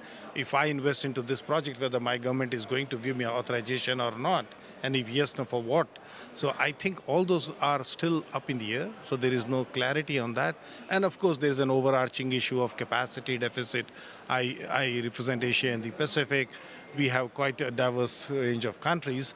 And even though majority of the CDM projects were hosted in Asia and the Pacific, and there's a lot of experience and expertise out there, but we still have different countries which are at different stages in terms of enhancing the readiness. Some are quite advanced, some are somewhere in between, and some are really very early stage. So capacity deficit is really very, very large issue at this point in time. So these are some of the challenges. So a lot still up in the air, but where do you think the biggest potential or opportunity to make progress? I think country readiness programs is really very, very important for all of us. I think, as you very eloquently mentioned, MDBs need to come together and put a little bit of a synergetic effort in enhancing the readiness program of different countries. I think this is going to add a lot of value. And I think with the way we can really add value is also to catalyze some of the early stage transactions. I think on Article 6, once rules are all set, countries have their readiness advanced, countries are going to look at how to structure Article 6 transactions, what templates, what are the kind of assurance, how to define environmental integrity, like we were saying, and what are going to be the standard agreements, what are going to be letter of authorizations, and all the procedures. Like we all of us bring a lot of wealth of knowledge from carbon transactions under Kyoto Protocol, and I think it went through an evolution process, and I think that's where MDBs can contribute a lot in terms of setting the tone. And one thing I think which is really very important to my mind is that to send a price signal for ITMOs. I think that's going to be really very, very important, and I think MDBs can contribute to that stream of work. Thanks, Verinder. One final question. What are some specific initiatives or programs that you're working on in ADB? Okay, thank you. I find myself on the spot. Thank you. Now, we have been very active in this space, Article 6. We first established Article 6 support facility. It is a readiness program, and through this Article 6 support facility, we have been providing upstream, midstream, and downstream support to the countries. Upstream, helping them develop their national priorities, national strategies, frameworks, and institutional infrastructure and capacity building. Midstream, identifying some of the sectors or developing pipeline, which can help them to look into individual projects. And downstream, like Ben was saying, it is really very important to handhold the individual project owners to make sure they get to the whole 9 yards correctly, they set the monitoring plans correctly, they have the capacity to do the MRV right, they get the documentation, registration. At the end of the day, we want those projects to succeed in terms of generating carbon credits. So this is one stream of work that ADB is very actively engaged into. Very recently, we have set up a carbon fund. We call it Climate Action Catalyst Fund, which is an innovative instrument. Under this instrument, we will purchase ITMOs for the external financing partners who will put their money in. This is an Article 6 fund. The important thing which is for this carbon fund is that we will not only purchase carbon credits, but we will try to come in early stage in the project development cycle. We'll enter into long-term contracts, and we'll enter into fixed price contracts, and in some of the cases, we will also provide upfront financing. I'll touch base on the point that Jan William was saying in terms of that the carbon market mechanisms by design are results-based mechanisms. That means the carbon credits are issued once the projects are up and running, implemented, and monitoring, reporting, and verification is done. So there's always a lag. So the project developers are not able to factor the future carbon finance into their investment decisions now. So we are trying to address this problem by having this possibility to provide carbon finance upfront, which they can factor into their investment decisions now and pay us back by delivering it more over a period of time. So this is our effort to contribute, and this may also kind of catalyze investments that we are all trying to enhance. Thanks, Verinder. Can you give us a teaser about the kinds of projects in the pipeline for your Catalyst Fund? We are looking for very transformative projects. Yeah, we are looking for high integrity projects. We are looking for projects which are not only reducing GHG emissions, but also bringing a lot of sustainable development impacts for the local communities. So we are really looking for, India has published a white list, for example, a solar with a battery, that could be one.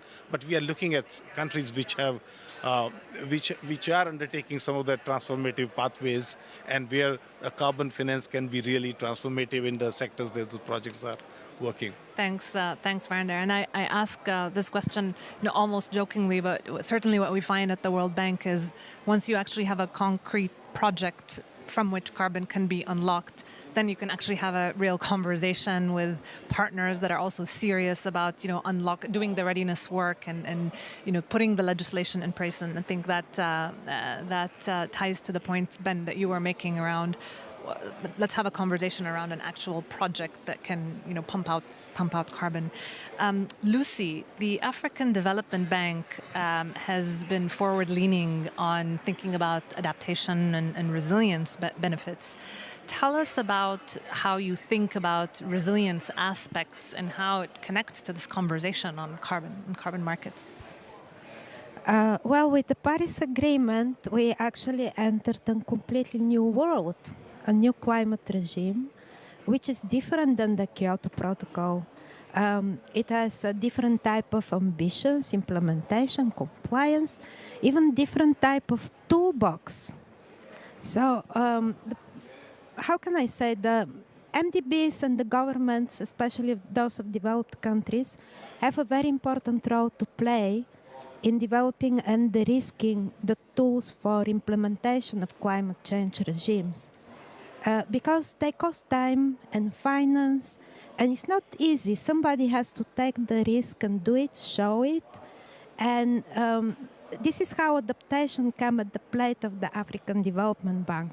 The Paris Agreement did set adaptation at the same level of importance as mitigation by introducing a goal on resilience, climate finance, half of which for resilience, but it fell short in providing tools and mechanisms, quantifying the goals and enabling countries to actually realize the goals, to measure progress towards achieving those goals. So after the Paris Agreement, we are demand-driven, of course, just like all other MDPs. Some African countries were disappointed and asked the African Development Bank to develop innovative mechanisms that can help them to enhance their resilience. So the only hook in the Paris Agreement to do that cooperatively is under Article 6.8, which is on non-market approaches. There is no other place. So we had the challenge of delivering to our constituency tools that can help them to enhance resilience. For instance, mitigation is very important for Africa as well. Many African countries are interested, but there are plenty of actors already busy with providing capacity building and helping countries out to get on the right track in time. But mitigation has more indirect, less visible impact. It is a little bit like the butterfly effect. Greenhouse gases emitted somewhere, hit elsewhere, and in many cases this is Africa. So naturally, in the face of disasters that destroy crops, farmers, smallholder farmers who depend on all their needs for them, that make communities, force communities to leave because of changing climate, traditional practices no longer being adequate, no ready solutions available to compensate or other instruments, as is the case in many African countries. So, yes, it is completely new regime, but you don't have to start from scratch.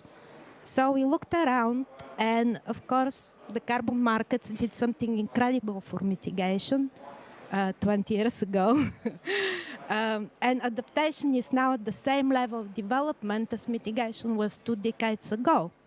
So to catch up with mitigation, to become equally mature and to actually be at the same level of importance, you need to equip it with similar tools and arrangements as mitigation. So we learned from the carbon markets and decided to develop adaptation benefits mechanism, which is a non-market approach. It takes from the carbon markets the methodological approach and the strict approval process, the development of metrics, indicators, etc., to actually measure progress towards enhancing resilience compared to baseline. In the past, this was an approach that gave confidence in private sector actions that what they're doing is real, is not business as usual, and there is no free riding. So such a strict approach when you want to engage the private sector is necessary. And it worked well. It still works well for mitigation. We applied to adaptation and adjusted to the context of the Paris Agreement and the specificity of adaptation. And now we have a whole new mechanism which is being registered under the UNFCCC and will be officially become one of the tools in the toolbox for implementation of the adaptation needs and priorities of host countries, and especially those that require international cooperation and support. So there is not only carbon markets now, we also have the other side of the story. We have also international cooperation on adaptation. It will be a missed opportunity not to do something with it. But next to it, we develop also other tools. For instance, we work on park bonds for protection of national parks, about mitigation and adaptation. We work on green banks.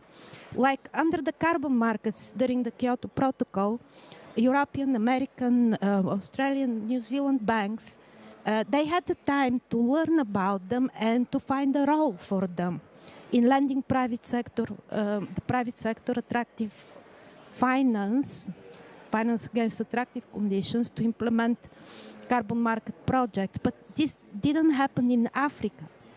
So the African private sector banking system is now learning about it.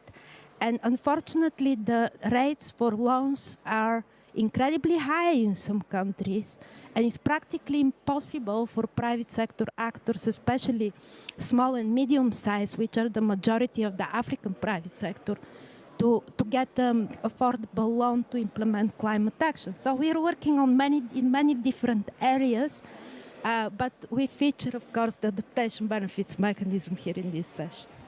Yeah, and I think, the gist is how do you find ways to get money flowing into adaptation projects, and the Article 6.8 has that mechanism now.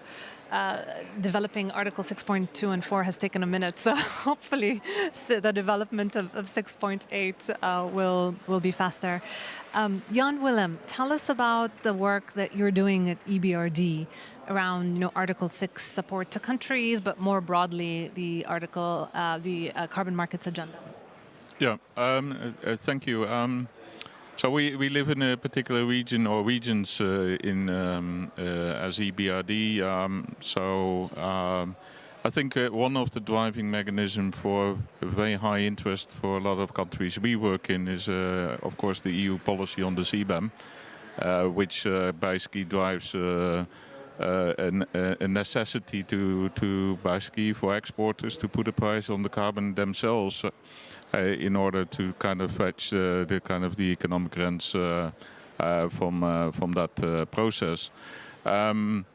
Let's say when we try to look when we discuss with countries it from a very integrated viewpoint. So we have the CBAM, but we have Article 6, we have domestic carbon pricing, we have CORSIA, it all needs to add up and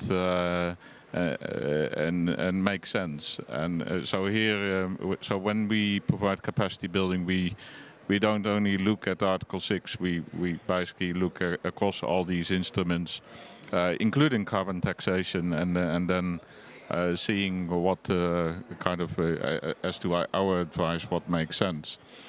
I think the art now is because you can issue a lot of nice-looking policy papers, and then we all know that some of that will land in a square bin at some point, and then to be rediscovered 30 years later. The problem is we don't have 30 years. We just have maybe less than a decade to really show that carbon pricing instruments are indeed helpful to deliver mitigation outcomes, and in part with that, by share of proceeds or whatever, also create some funding for adaptation measures, etc.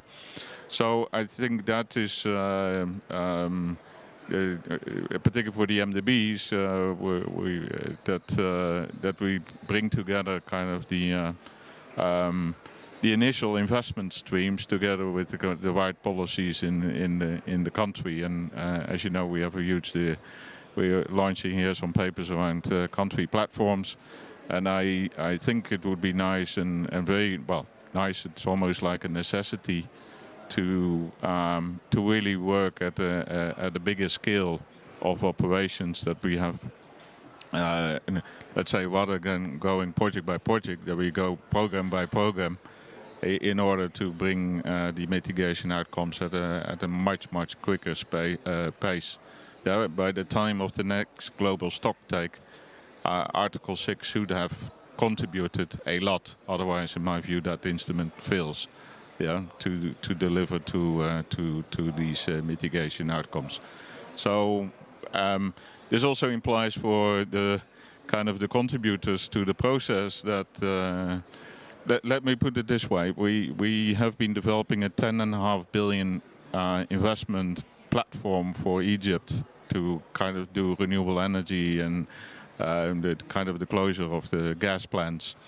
That type of transition processes needs kind of ticket sizes to kind of mitigate the high capital cost of say, let's say, $500 million to $1 billion.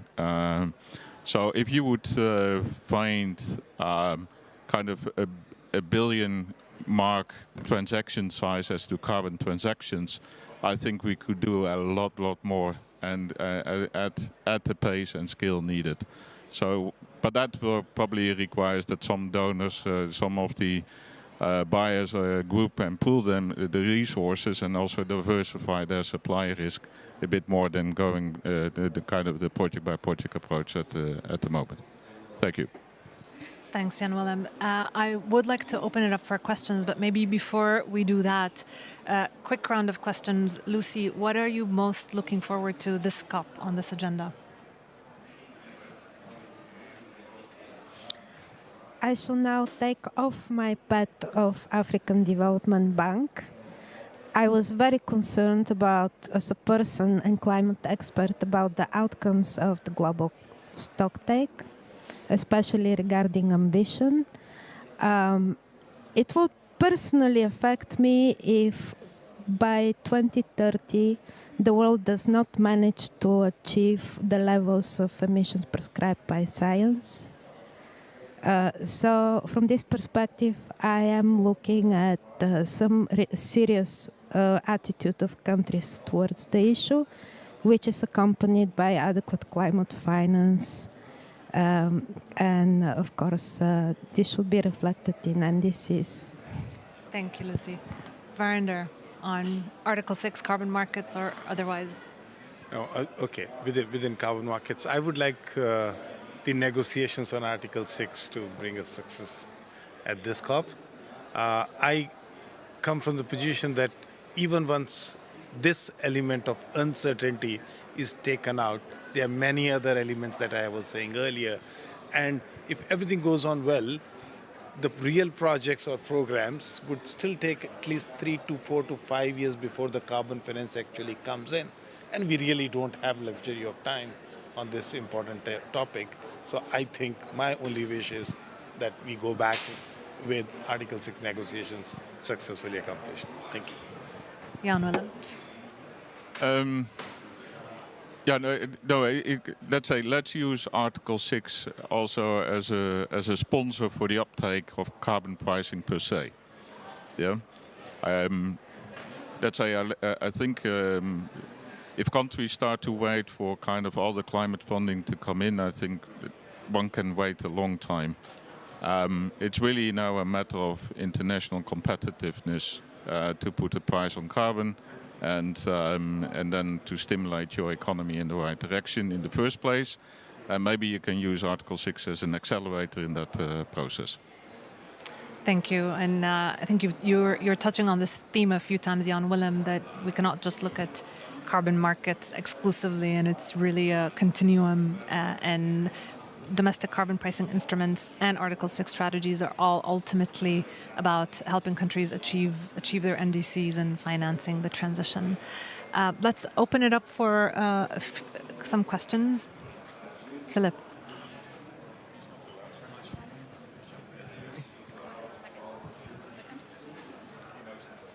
Okay. Thank you very much for a very interesting presentation. So I have a question for VK and for Jan Willem.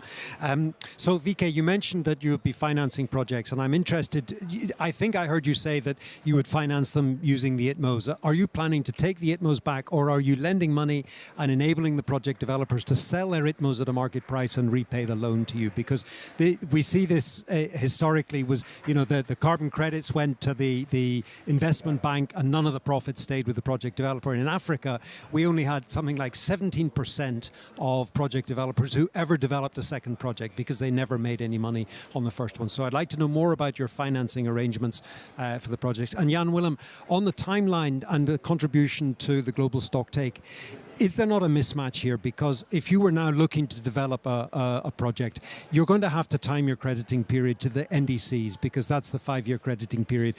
So even if you start developing it now, it's not going to be ready to go until 2030. So does that not suggest we're going to be getting the ITMOs coming in the 2030-35 window, too late to contribute to the next global stocktake? Thanks. Thank you. Thank you for giving me extra space. Okay. Now, ADB as an institution lends money for the underlying projects, right? But the carbon fund will purchase carbon credits, ITMOs in this case, by providing carbon finance. So when we provide money for purchasing ITMOs, that money can either be provided in time when the ITMOs are transferred, that is one modality, but the modality that I was referring to, that we have the possibility under this fund to provide upfront financing for the purchase of ITMOs. So when we provide additional carbon finance, the ITMOs, this money will be paid back by delivery of ITMOs in the future. So basically they get the carbon finance upfront, which a project developer could at least use as a co-financing or towards their equity contribution, for example. Now, when we purchase carbon credits, the carbon credits are given to the financing partners who have put their money into the carbon fund. So basically, this carbon fund works as a purchasing facility on behalf of the external financing partners who are looking at very high quality projects that ADB is supporting. So that is one part to your answer. To your question. And the second thing is, when we enter into carbon transactions to purchase carbon credits, we do not purchase all the carbon credits. We purchase only a portion of the carbon credits, leaving a section with the project developers so they can do. And as I was saying earlier, we value the sustainable development impacts being delivered by the project to the local communities, including the benefit sharing while determining the prices of ITMOs. So it is not only the market-driven price on the tons of CO2, but the price is quite comprehensive that will also take into account the ESG impacts.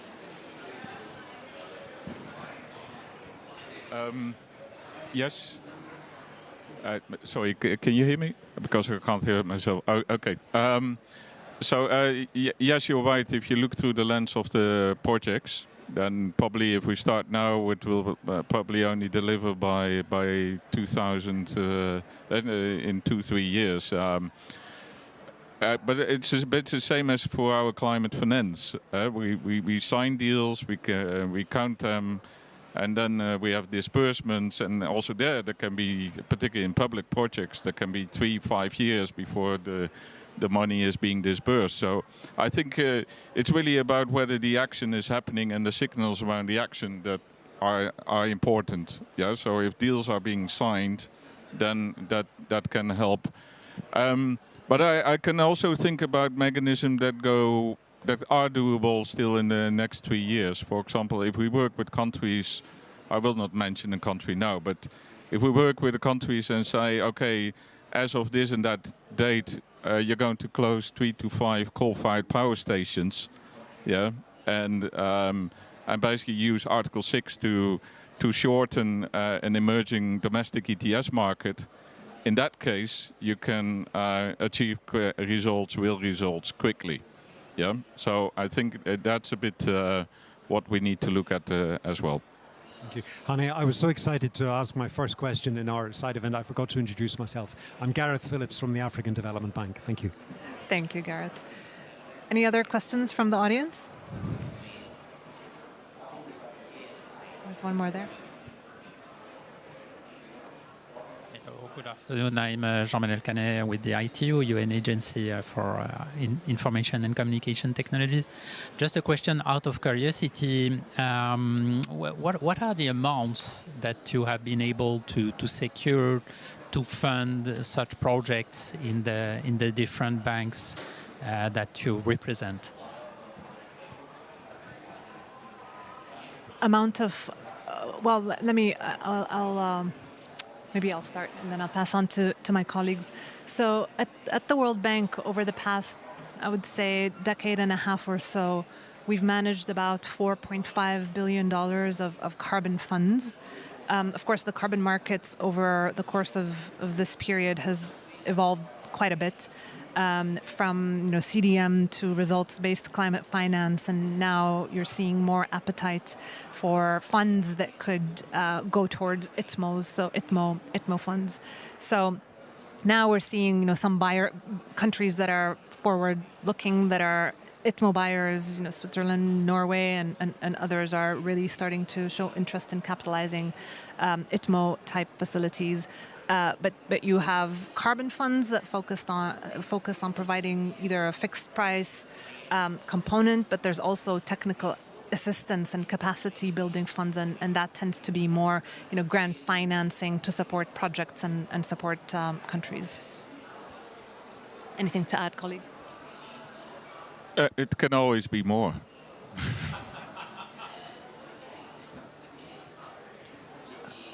Well, the African Development Bank does not have history with hosting carbon funds like the World Bank, though we are very inspired by the prototype carbon fund, which actually enabled the creation of the carbon markets in the beginning when nobody knew what this means. And we want to apply it to adaptation for the adaptation benefits mechanism and establish a similar facility just to break through and change the understanding and the business models around adaptation in a similar fashion. But, however, we are in the process of establishing our first carbon markets facility. It is not very concrete yet. Maybe that's why Gareth is asking so many questions, but we hope that we will do it right, and that we hope actually that under one facility we'll be able to fund both adaptation and mitigation results-based action. For adaptation, there is not much demand because after a decade of talking about non-market approaches, there is still, interestingly enough, no real understanding of what this means among parties, but we know what it means and we are ready to explain to everybody. And last week, actually, the adaptation benefits mechanism won a prize for innovation, which was handed out to my boss, Gareth, at the Global Urban Forum. And there is increasing interest in how it works because it actually delivers things that developed countries are looking for, such as MRV information on adaptation, metrics, there is gapful metrics on adaptation, and this all can be reported under the transparency framework. There is the reporting on SDGs. We deliver directly to this project, and there is currently shortage of data and information. So we are filling a real gap in this area, and we believe our facility will monetize quickly. Thank you. Thank you. And maybe one point I'll add on the voluntary side, and you can look at the State and Trends report where we also describe how this past year has actually not seen a lot of activity and carbon flows in markets, but actually quite a few funds being capitalized, and the number is about $6 to $7 billion. So Symbiosis comes to mind, HSBC's CAM as well. So a lot of money flowing into these funds with the promise of future growth in markets. I think we are right at time. So thank you very much for members of the audience and for our panelists. And let's keep fingers crossed for a good conclusion on Article 6.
50% of the emissions trapped in our atmosphere come from three things: oil, gas, and coal.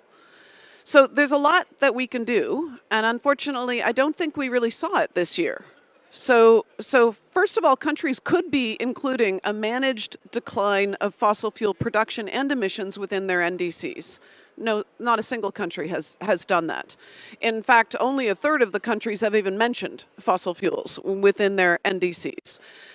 We can also ensure this year here at COP that financing addresses the need to phase out fossil fuels, because it's not good enough just to triple renewables and to and I'm excited by the statistics that you mentioned and the growth that we're seeing in renewable investment. It's incredible, and that needs to continue.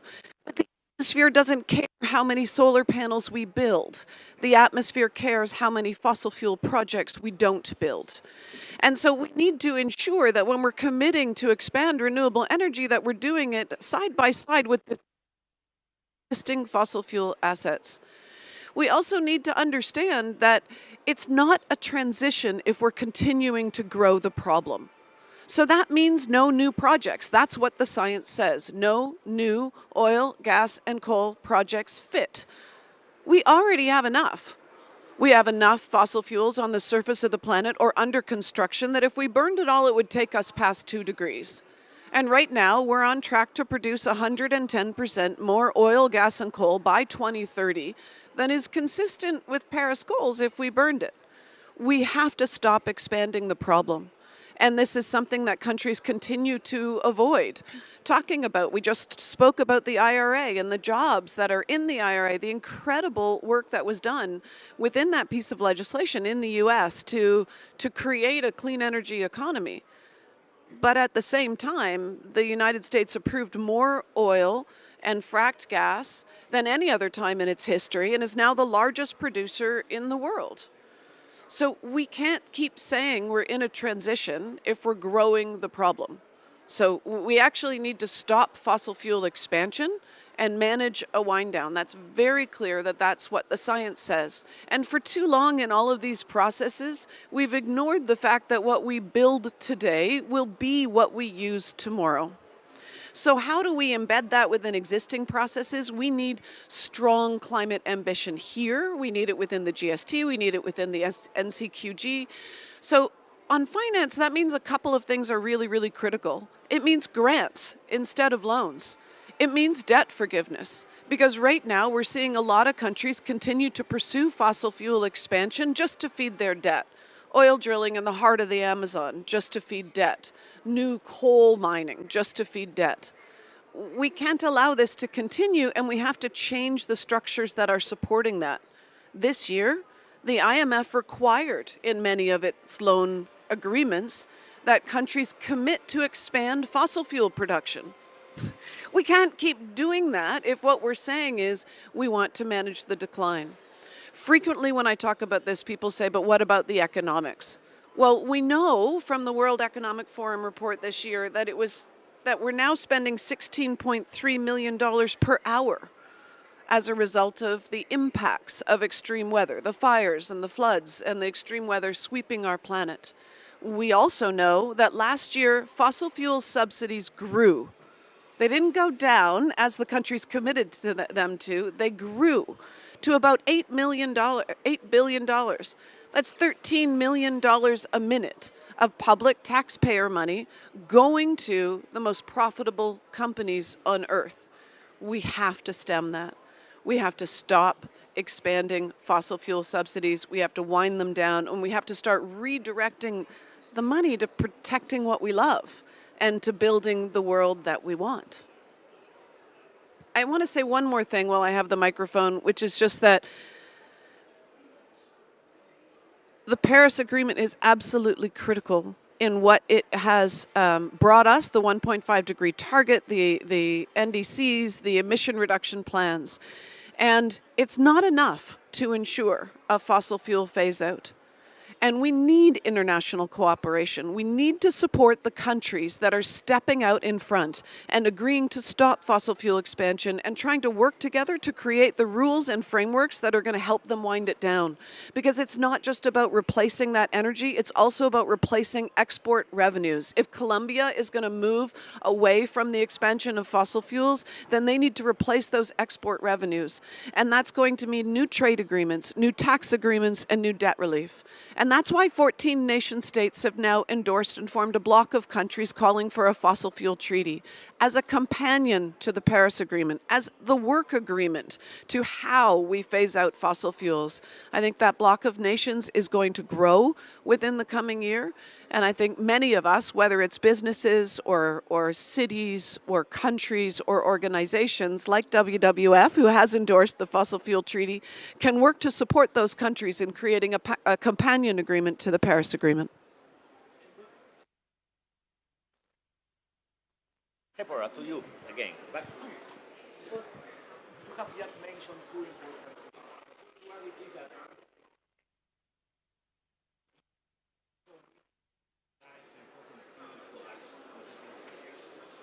Unfortunately, we don't expect to have too much more ambitious NDCs in the next cycle.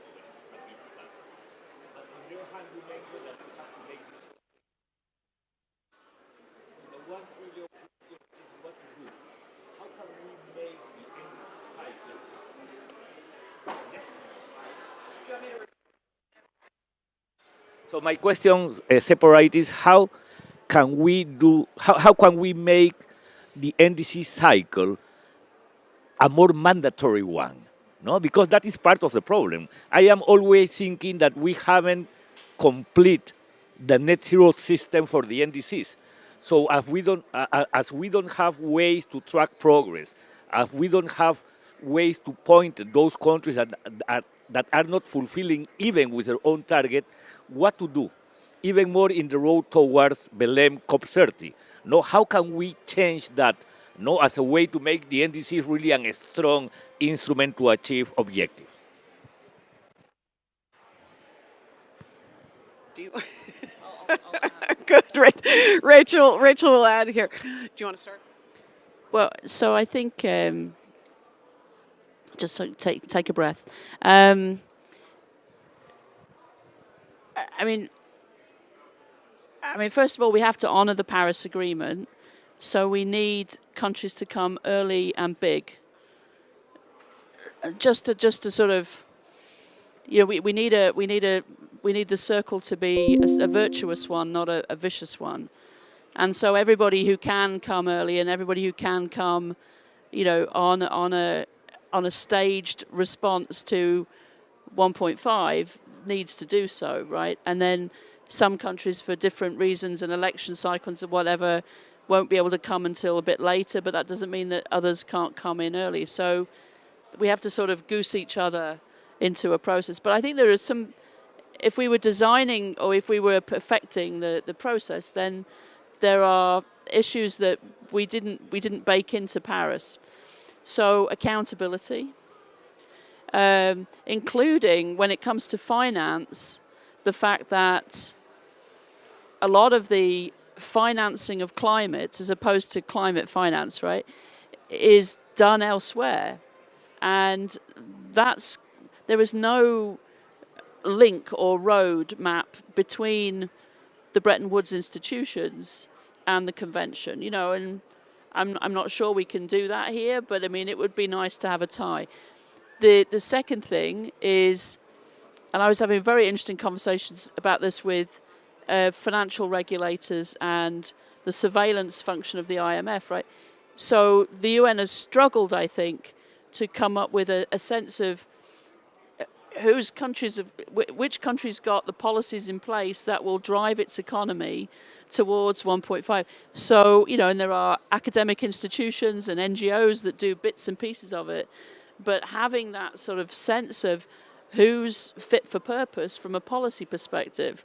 And of course, that's everything, right? So that's your industrial policy, it's your economic policy, it's your fiscal policy, your macroeconomic, I mean, your health policy, it's everything. But, you know, if we're in an implementation era towards 1.5, having a better sense and then some people have talked about sort of having some kind of surveillance over that, right? So, that the UN itself would health check that. So I think that there are things that we can do to bolster it, but honouring it, it's got to come from the domestic conversation about what are we going to do to build competitive economies in the developed world, right? And what are we going to do to bring the trade and investment that is necessary for developing countries to be able to grow green and resilient, right? That's what this is. That's what this is about. And even the language here, right? We talk about mitigation and adaptation. We talk about loss and damage, right? All of these words, which are so important and sacred in the context of the convention, in the context of the Paris Agreement.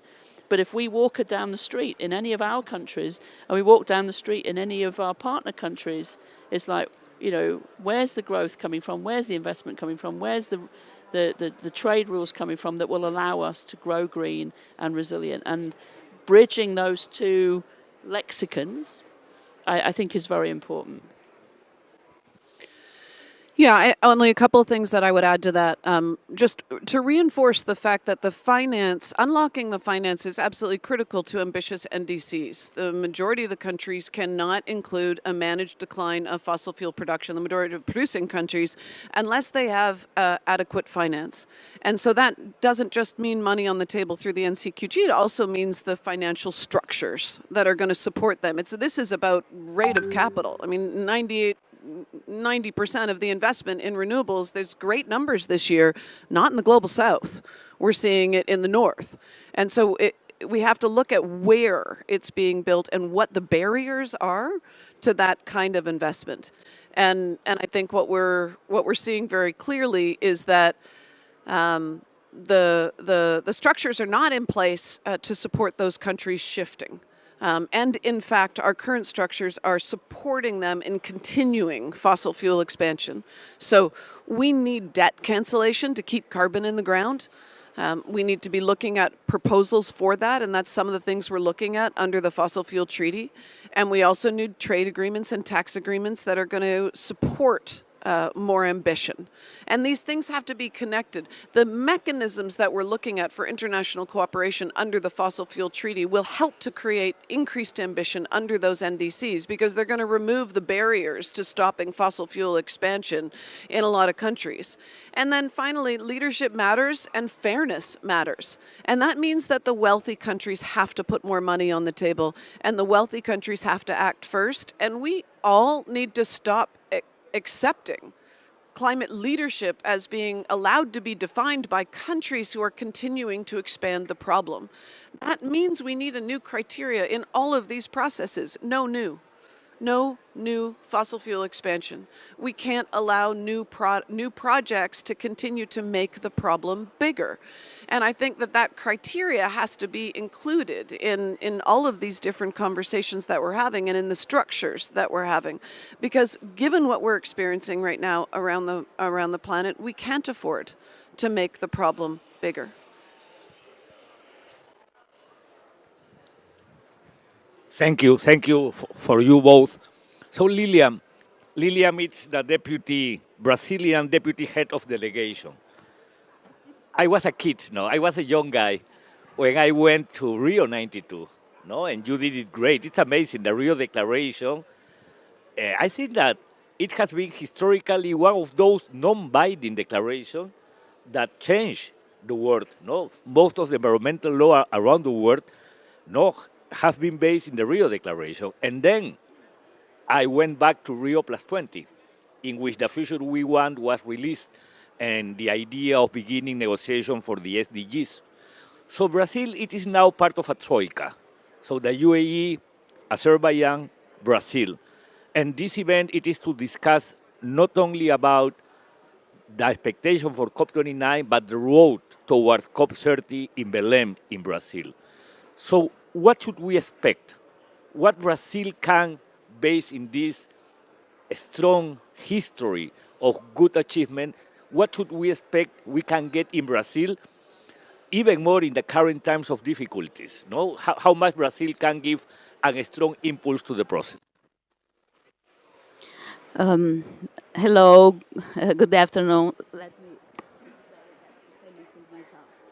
Hello, thank you for the question. Thank you for the invitation. It's a pleasure to be here. As you mentioned, I think that Brazil has environmental diplomacy and now climate into its into the DNA of its foreign policy. You know, the country, because of its natural resources, had to become an expert and a driver in this in the fight to protect the environment. And now, as we are realizing, we are one of the most vulnerable countries for climate change, also to drive climate negotiations. So I don't know, it comes natural to us, and because of this, we are hoping to have a transformative COP. And we are not going to do it alone. It's a party-driven process, like everybody likes to say. So we are going to propose things, and we hope that our peers will come along, and we count on our amazing and incredible civil society. Some of them are here to jump in this boat with us and try to deliver what in Portuguese we say is the COP da Virada. It's a transformational conference.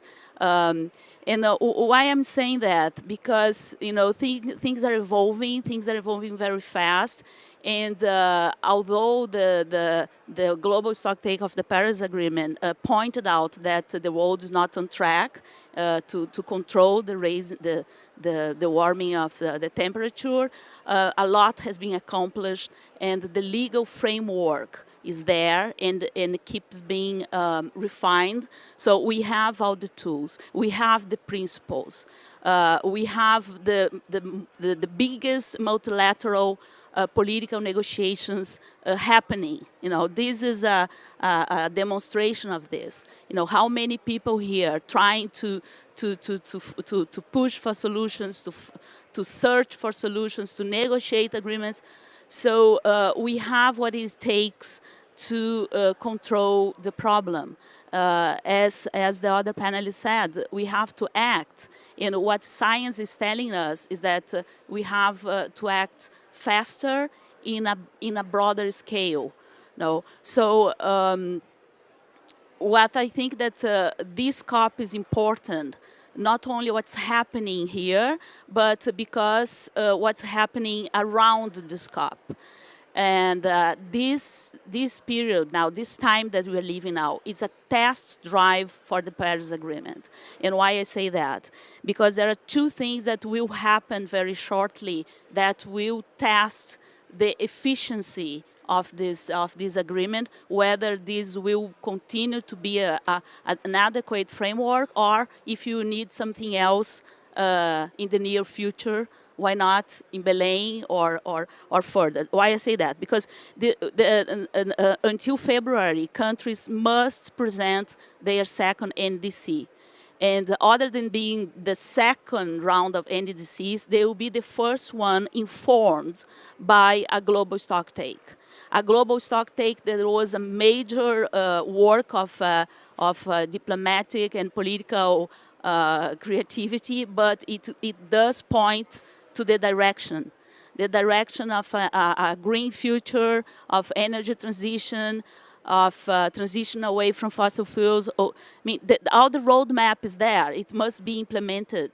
So we will see how serious countries will be by designing NDCs that are informed by these guidelines, these directions. So will be the first test.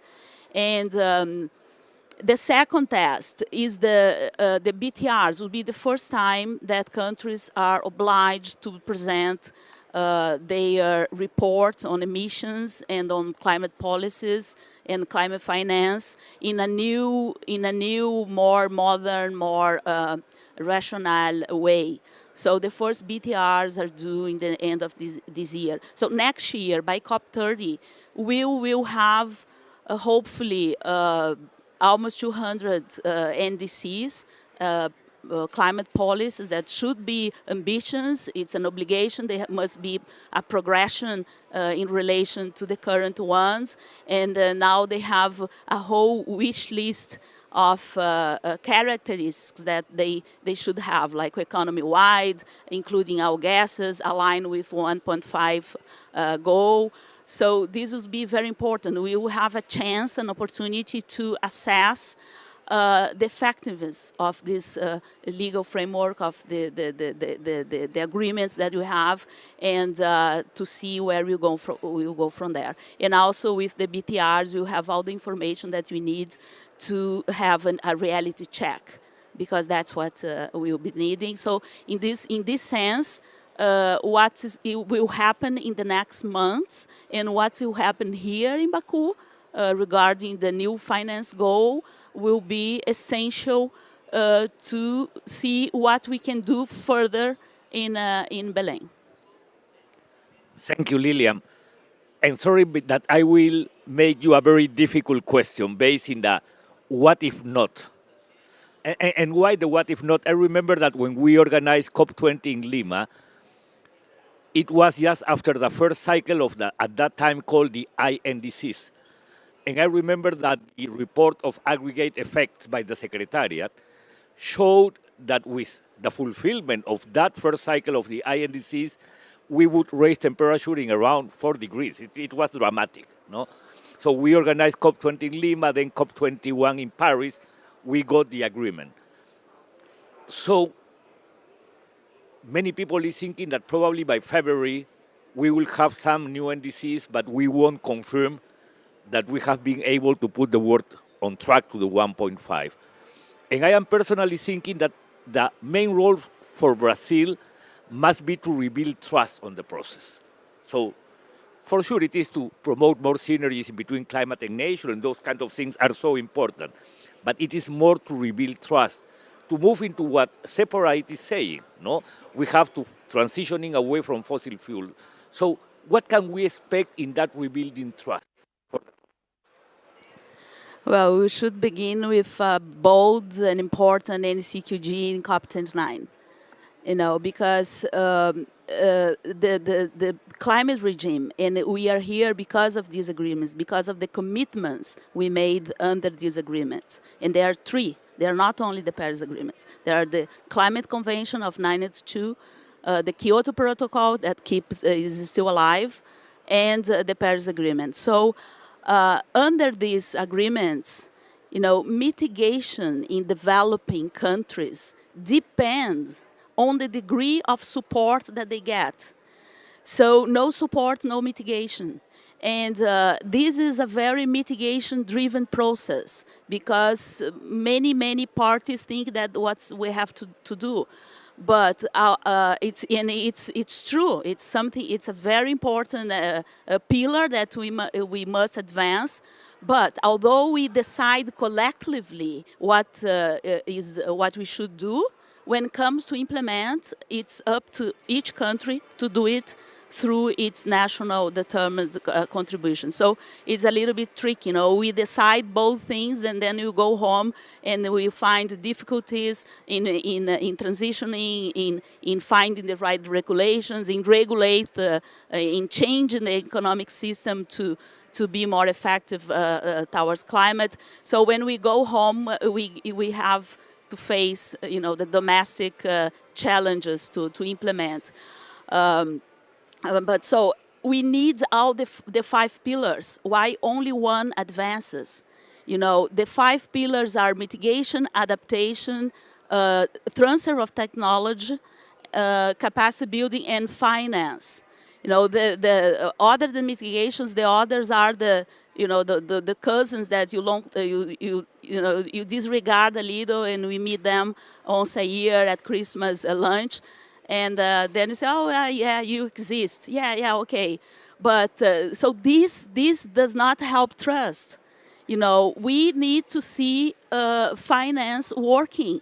Either the finance framework that we have here, which is Article 9, that says that developed countries committed to provide and mobilize resources, That's the questions of NCQG. That's what we must say here. And then we have, it's true that it's not only the public resource of donor countries that will solve the problems. It's already well understood that. But the other things that must happen, the reform of the international financial architecture. This international financial architecture that's not helping developing countries to find the fiscal space to act, this must be reformed. So, and actually Brazil was president of the G20 group this year, and we put our energy, we try to define an agenda to discuss what are these challenges, what changes, what reforms we must do in order to relaunch finance in the scale that is needed. But still, the NCQG as an important outcome of this finance COP is really important because it will keep us going. As the GST was like a wave of light in the system, the NCQG has its role, and we hope we will be able to have it in 2 equal times.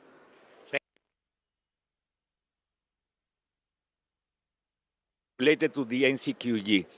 But before of that, let me make a comment in relation to what Rachel mentioned on how to move this implementation into domestic policies, the fiscal, the economic, the energy, because that is true.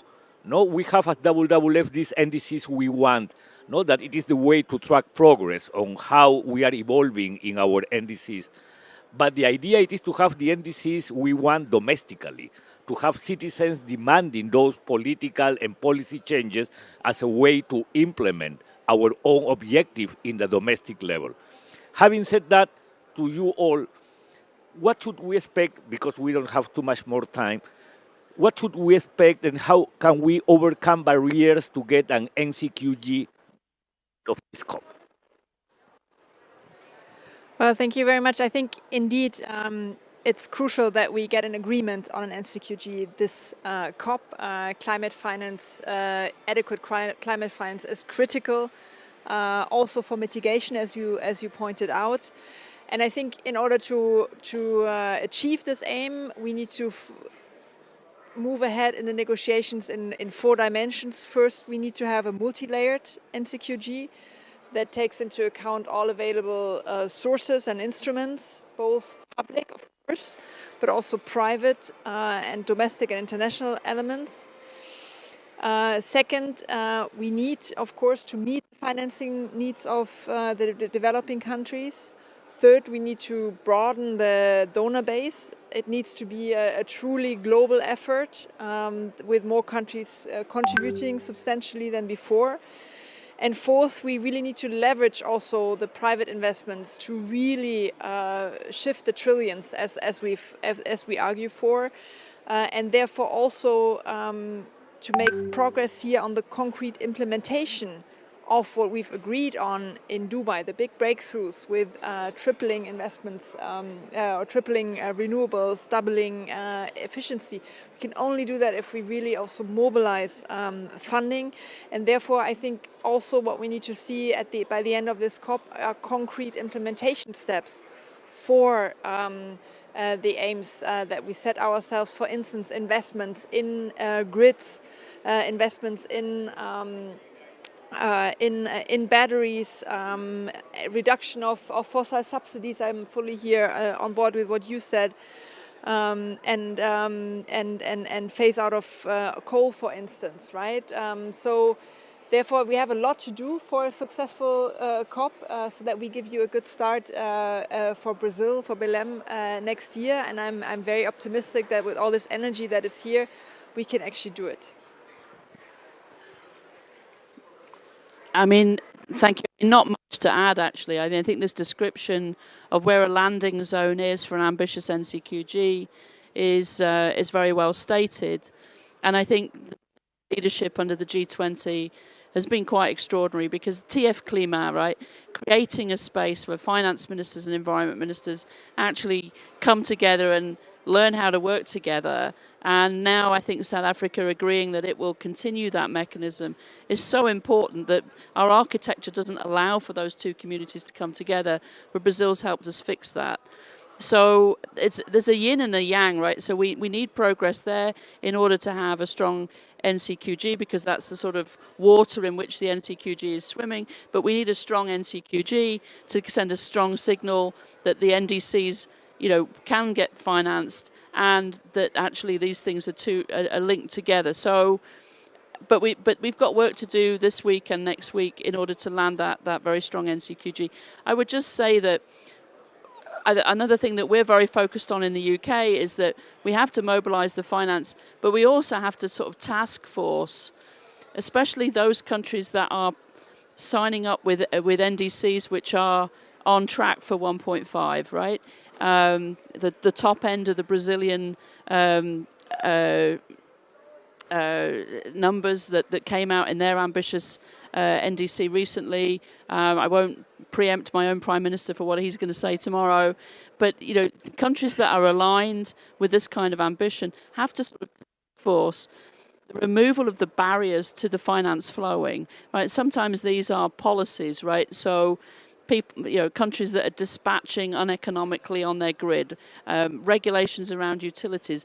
We've got to be able to help really break through. And we've done some of that under the JETPs and some of that under country platforms, but there's room for greater cooperation. And we talk about a global clean power alliance, which isn't another acronym and another club. It's a way of working together amongst ambitious countries to try to zap the blockages to the finance.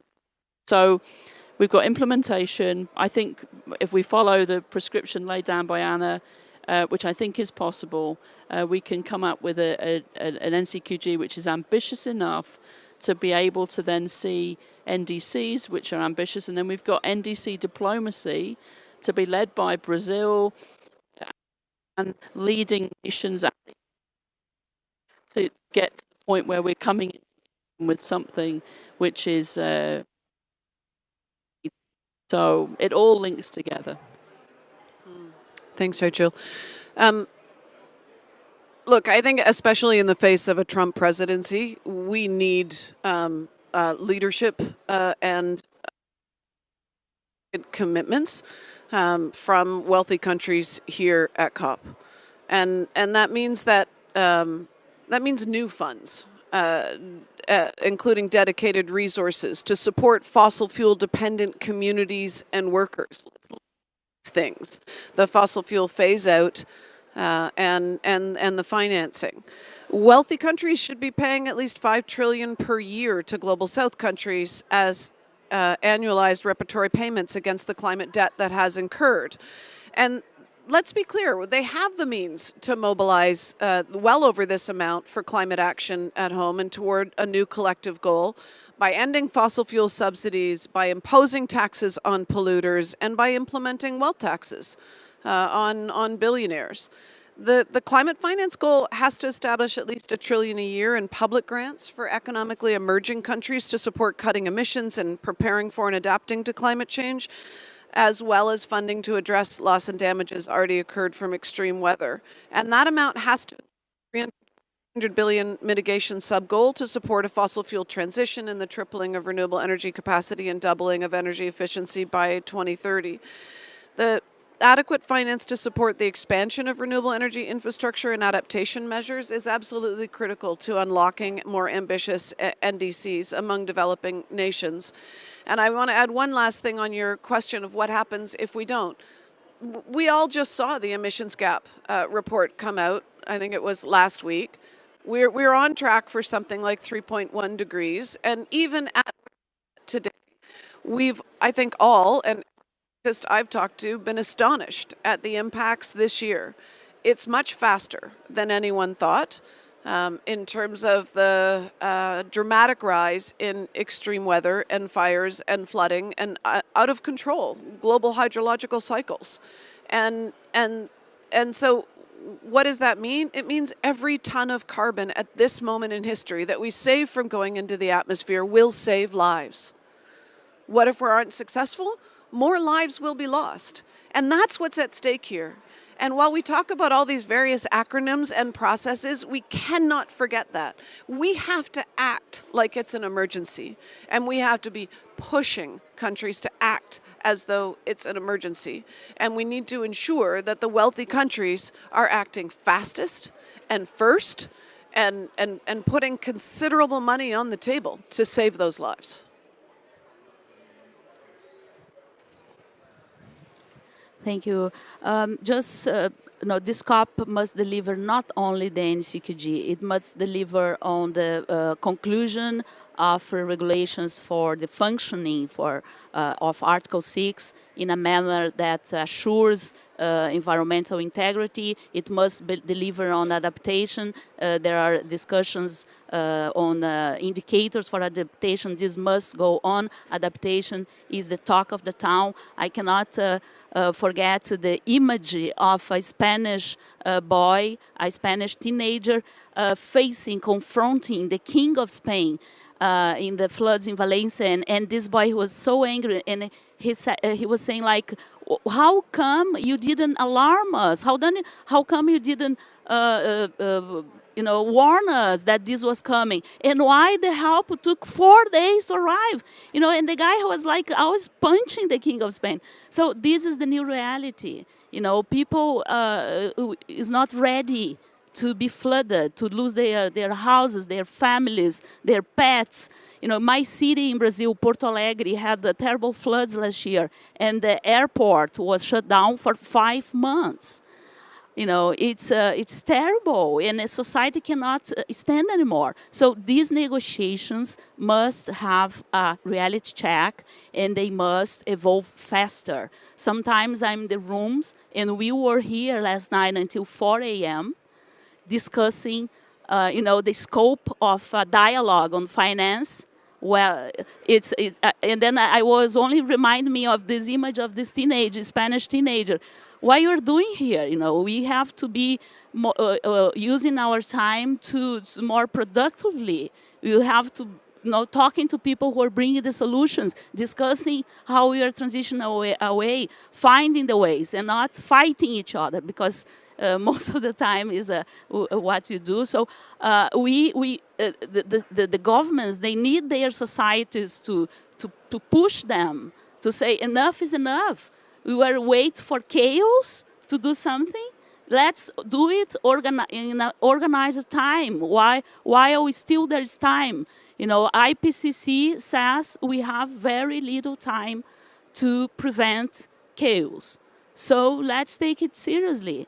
And we need the help of society. All people who are here, go talk to your negotiators. Don't block things. We need a sound outcome of this COP, and then go to the next and mobilize all other stakeholders to go forward. Otherwise, it will be very, very difficult and sad.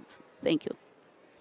So thank you so much. What a fantastic way to open the Panda Pavilion, the Panda Hub. So thanks to you for participating in this opening, and communicate your friends or your colleagues that we have a very good calendar of events, of discussions and panels. So thank you, Rachel, thank you, Anna, thank you, Sephora, thank you, Lilian. So please join me with a big applause for this fantastic panel. Thank you very much.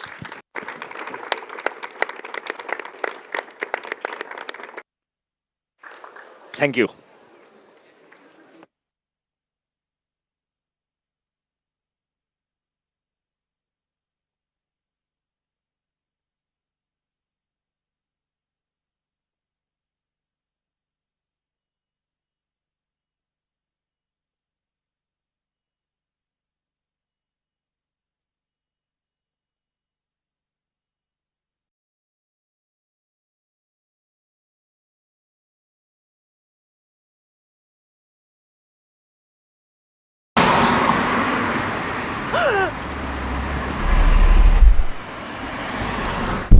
Şans həmişə sizinlədir.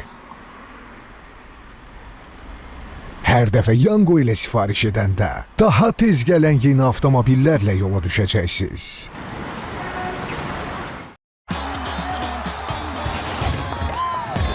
Pepsi.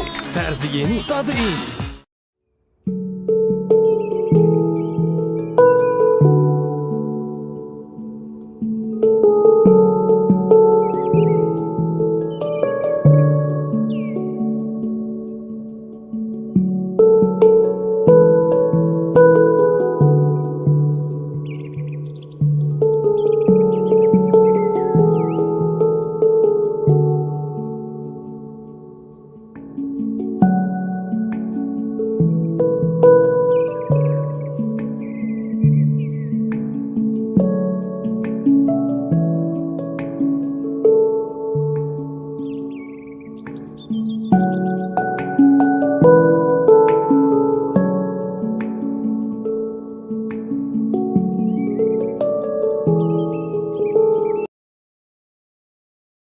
Opening ceremony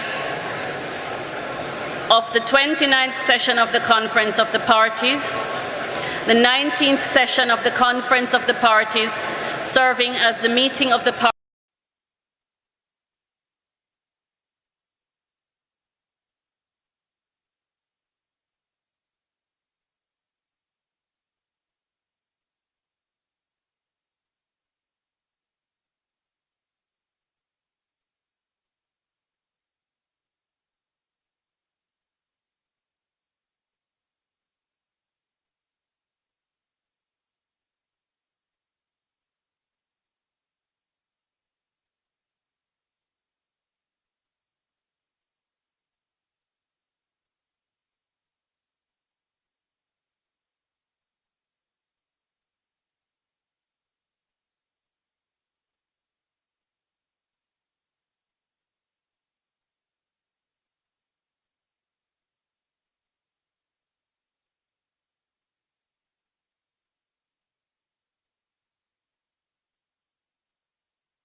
Ladies and gentlemen, may I please ask you all to take your seats? We are about to begin. May I please ask you all to take your seats? We are about to begin. Thank you.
Ladies and gentlemen, may I please ask you all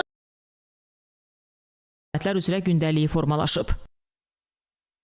COP29 həm də müstəmləkəçilikdən əziyyət çəkən ölkələr üçün mühüm platformadır və bu baxımdan Kongo Respublikasından gələn qonaqların tədbirlə bağlı fikirləri maraq doğurur. İndi əməkdaşımız Fidan Şakir qızı məhz bu barədə danışacaq. Fidan, buyurun, eşidirik sizi.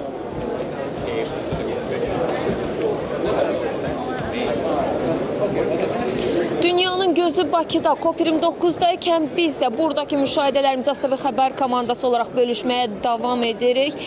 Demək, Azərbaycan bütün səsi az gələn dövlətlərin səsini dünyaya çatdırmağa davam edir. Məhz COP29 səsi az eşidilən dövlətlərin, xüsusilə iqlim dəyişikliyindən ən çox zərər görən, inkişaf etməkdə olan dövlətlərin səsinin yüksəlməsi ilə yadda qalacaq bir tədbir olacağı düşünülür. Elə bu məqamda mən müstəmləkəçilikdən əziyyət çəkən dövlətlərə diqqət çəkmək istəyirəm və elə yanımda da Kongo Respublikasının nümayəndəsi var və mənim ona məhz müstəmləkəçilikdən əziyyət çəkən ölkələrin COP29-la bağlı düşüncələri haqqında sual vermək istəyirəm. What do you think your state was colonialism center? So what do you think about COP29?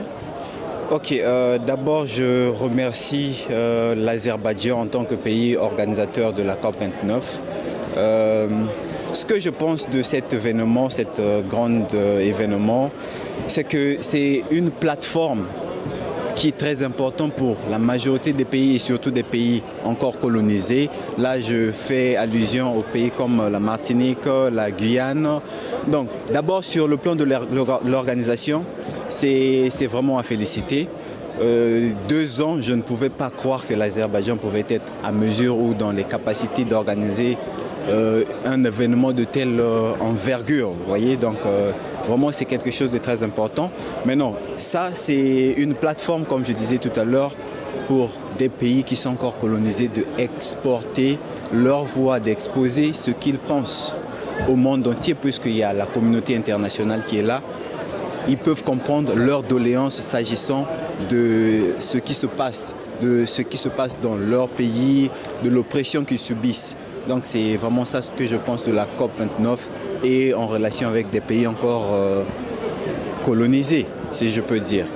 Maintenant, concernant, puisque je suis ressortissant de la République du Congo, autrement dit Congo-Brazzaville, nous avons une grande réserve, ou je peux dire un poumon climatique pour sauvegarder ou contenir ce changement climatique avec la forêt équatoriale que nous avons au pays. Je pense que l'Azerbaïdjan devait encore collaborer dans le futur avec la République du Congo parce que je vois en avril dernier, ces coopérations-là avaient déjà pris forme. Donc je pense que cette coopération, si ça continue, surtout dans ce qui concerne le climat, ça serait quelque chose de très bénéfique, d'abord pour le Congo, pour l'Azerbaïdjan et pour le monde entier aussi. Donc en gros, c'est ce que je pense de cette COP29. Merci. Thank you very much. Demək, müsahibim Ignasi Lokaka, Kongo Respublikasının nümayəndəsi, məhz COP29-un möhtəşəm bir tədbir olduğunu və məhz Kongo Respublikası kimi müstəmləkəçilikdən əziyyət çəkən, öz təbii sərvətləri müstəmləkəçi dövlətlər tərəfindən istismar və talan edilən dövlətlərin səsinin yüksəlməsi üçün xüsusi rol oynadığını vurğuladı və bu kontekstdən COP29 kimi tədbirlərin sadəcə iqlim dəyişikliyi ilə mübarizədə yox, kolonializmlə də mübarizədə bu cür tədbirlərin artırılmasının vacibliyini vurğuladı. Kongo Respublikası nümayəndəsi həmçinin ölkəsinin Azərbaycanla iqlim dəyişikliyi ilə mübarizədə və öz bildiyiniz kimi dünyada ən böyük ekvatorial meşələrdən bəziləri Kongo Respublikasına yerləşir və həmin meşələrin qorunması xüsusilə də iqlim dəyişikliyi ilə mübarizədə Azərbaycanla əməkdaşlıq etməkdə maraqlı olduğunu vurğuladı. Belə mənim bu saata çatdıracaqlarım bunlar idi. Sözü yenidən sizə mərkəz studiyaya ötürürəm, lakin təbii ki, buradan növbəti saatlarda da çatdıracaqlarımız olacaq. Hələlik isə söz sizdədir, buyurun. Təşəkkür edirəm sizə Fidan, əməkdaşımız Fidan Şakir qızı COP29-a gələn Kongo nümayəndə heyətinin üzvü ilə həmsöhbət oldu. Bir müddət əvvəl Xəzər dənizində balina olduğu iddia edilən görüntülər yayılmışdı. Amma bugün paytaxt sakinləri tam fərqli bir mənzərə ilə qarşılaşdılar. Söhbət nədən gedir? Gəlin birlikdə izləyək. Bulvar ərazisində sahilə çıxarılan balina əslində maket imiş. Amma bu maket özündə dərin mənalar daşıyır. Belə ki, maket ətraf mühitin problemlərinə diqqət çəkmək üçün hazırlanıb. Elə düşünüldüyü kimi də oldu. Balinanın seyrinə xeyli insan toplaşdı. Balina maketi Captain Boomer kollektiv adlı Belçikalı sənət qrupunun əsəridir. Bu əsər London, Paris, Valensiya kimi müxtəlif şəhərlərdə nümayiş etdirilib. Heykəl o qədər real təsir bağışlayır ki, insanlar onu ilk anda həqiqi bir hadisə kimi qəbul etdilər. Qrup aktyorlar vasitəsilə yalançı alimlər kimi təsvir olunan personajlarla da əsərin ətrafında maraqlı bir interaksiya mühiti yaratdılar. Hər şey göründüyü qədər asan deyil. Əslində, bu maket iqlim dəyişmələrinin fəsadlarının xoşagəlməz nəticəsinin təsviridir. Bu maketə göstərilən diqqətin ətraf mühitə göstərilməsi bəlkə də bir çox iqlim problemlərinin qarşısını ala bilər. Odur ki, reallıqla uydurma arasındakı sərhədləri silməklə bəşəriyyətin sonunun qarşısını almaq olar.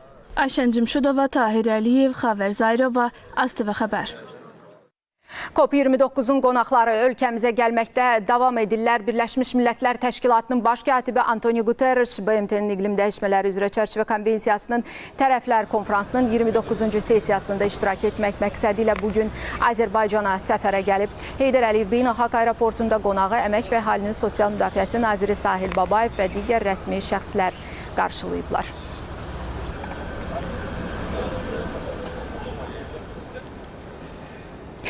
Serbiya prezidenti Aleksandr Vučić də COP29 iqlim sammitində iştirak etmək üçün bugün ölkəmizə səfərə gəlib. Heydər Əliyev Beynəlxalq Aeroportunda qonağı Əmək və Əhalinin Sosial Müdafiəsi naziri Sahil Babayev qarşılayıb.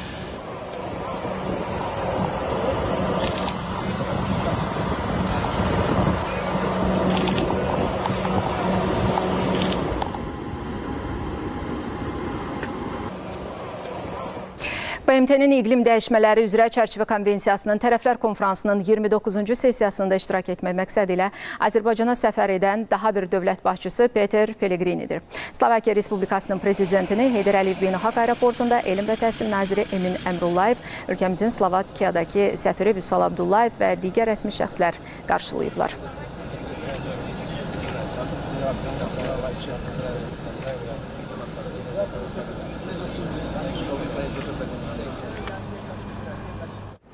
Belarus Respublikasının prezidenti Aleksandr Lukashenko da BMT-nin iqlim sammitində iştirak etmə məqsədi ilə ölkəmizə səfərə gəlib. Heydər Əliyev Beynəlxalq Aeroportunda qonağı Ədliyyə naziri Fərid Əhmədov, ölkəmizin Belarusdakı səfiri Məhərrəm Əliyev və digər rəsmi şəxslər qarşılayıblar.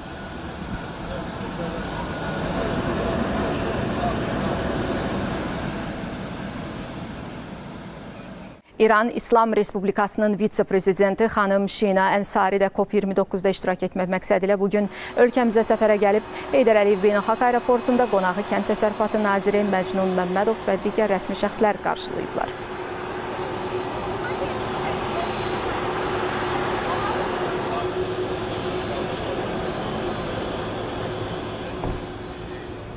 Efiopiya Federativ Demokratik Respublikasının prezidenti Tayyatski Selasiye bugün BMT-nin iqlim dəyişmələri üzrə çərçivə konvensiyasının tərəflər konfransının 29-cu sessiyasında iştirak etmək məqsədi ilə Azərbaycana səfərə gəlib. Heydər Əliyev Beynəlxalq Aeroportunda qonağı Səhiyyə naziri Teymur Musayev və digər rəsmi şəxslər qarşılayıblar.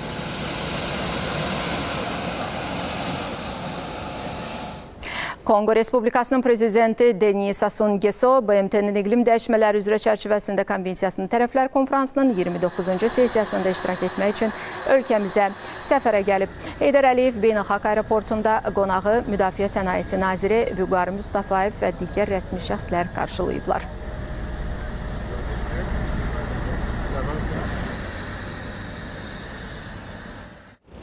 Nepal Federal Demokratik Respublikasının prezidenti Ram Chandra Paudel BMT-nin iqlim dəyişikliyi üzrə çərçivə konvensiyasının tərəflər konfransının 29-cu sessiyasında iştirak etmək məqsədi ilə Azərbaycana səfərə gəlib. Heydər Əliyev Beynəlxalq Aeroportunda qonağı Ədliyyə naziri Fərid Əhmədov və digər rəsmi şəxslər qarşılayıblar.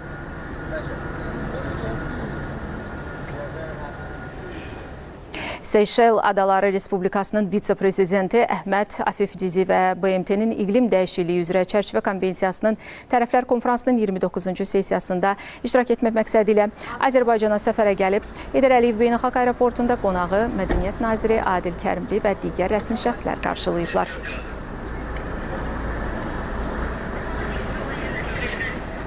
Barbados Respublikasının baş naziri Mia Motley bugün BMT-nin iqlim dəyişmələri üzrə çərçivə konvensiyasının tərəflər konfransının 29-cu sessiyasında iştirak etmək məqsədi ilə Azərbaycana səfərə gəlib. Heydər Əliyev Beynəlxalq Hava Limanında qonağı Mədəniyyət naziri Adil Kərimli və digər rəsmi şəxslər qarşılayıblar.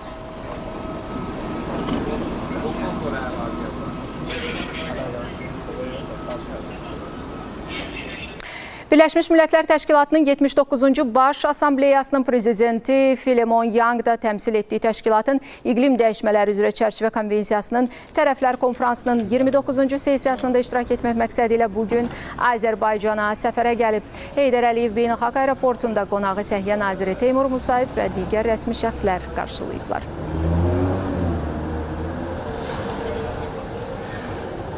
Birləşmiş Millətlər Təşkilatının İnkişaf Proqramının administratoru Akim Steiner də bugün COP29 iqlim sammitində iştirak etmək məqsədi ilə ölkəmizə səfərə gəlib. Heydər Əliyev Beynəlxalq Aeroportunda qonağı Xarici İşlər Nazirliyinin idarə rəisi Məmməd Əhmədzadə və digər rəsmi şəxslər qarşılayıblar.